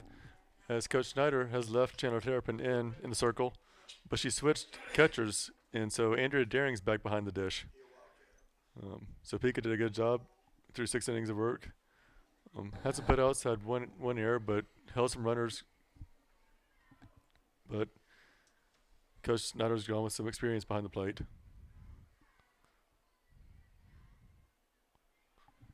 It's Terrapin misses 1-0 count to Burns. If you're keeping up with men's basketball, Pacers trail by 4 with 12 minutes left to go against Augusta. They were down double digits early in the game. Hot shot to center field. Montai easily wrangles that one in for out number 1. So it's going to bring up Cato. Next up to bat, number 24, Caleb. Every time I hear Cato, I think of 1994. Why is that? With a little name involved in O.J. Simpson ordeal. See, I think of Marshall's quarterback from last year that set all the records. His last name was Cato. Never even heard of him. He was good. I was just kidding.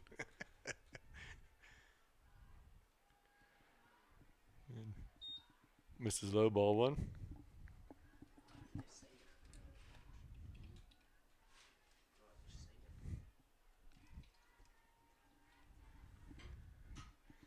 Chopper to short. Cindy K. Murphy backhands it. Fires one across the field for the out. Not a bad little play for the Irish Ohioan shortstop. Who's Even apparently though she's not really Irish, I don't think. well, she Actually, family-wise. Murphy would be pretty Irish, yes, actually. Yes, but Hadn't she thought about it. great cook who likes to cook a lot of potatoes type stuff. She says she's a great cook. I don't know if she hasn't cooked us anything in the office, I don't know that I see that. but Yeah, what are your thoughts? She a good cook?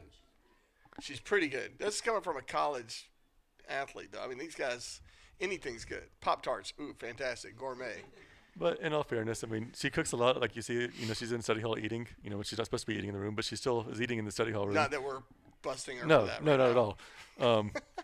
But she has food that she cooks every single day and eating it, and it looks good. But it's always around lunchtime, too, when I see her, so it makes me hungry, so that could be it. Well, there you go. Here we go, the 1-0 pitch. And Mrs. Lowe 2-0, as Thomas is trying to keep things alive for the Panthers, who, again, I am thoroughly impressed with Claflin this year. They've lost a couple of close games and have played outstanding today. And This is probably going to do it right here. Sarah Montai squeezes it out, number 3. So congratulations to the Pacers for a 2-game sweep of Claflin, who, as you said, Claflin is a much better looking team than in recent past. And they didn't lose by much. No. Even the 5-0 game was extremely tough, and this is a team that's going to give everybody else on their schedule a lot of, they're going to be competitive all year long.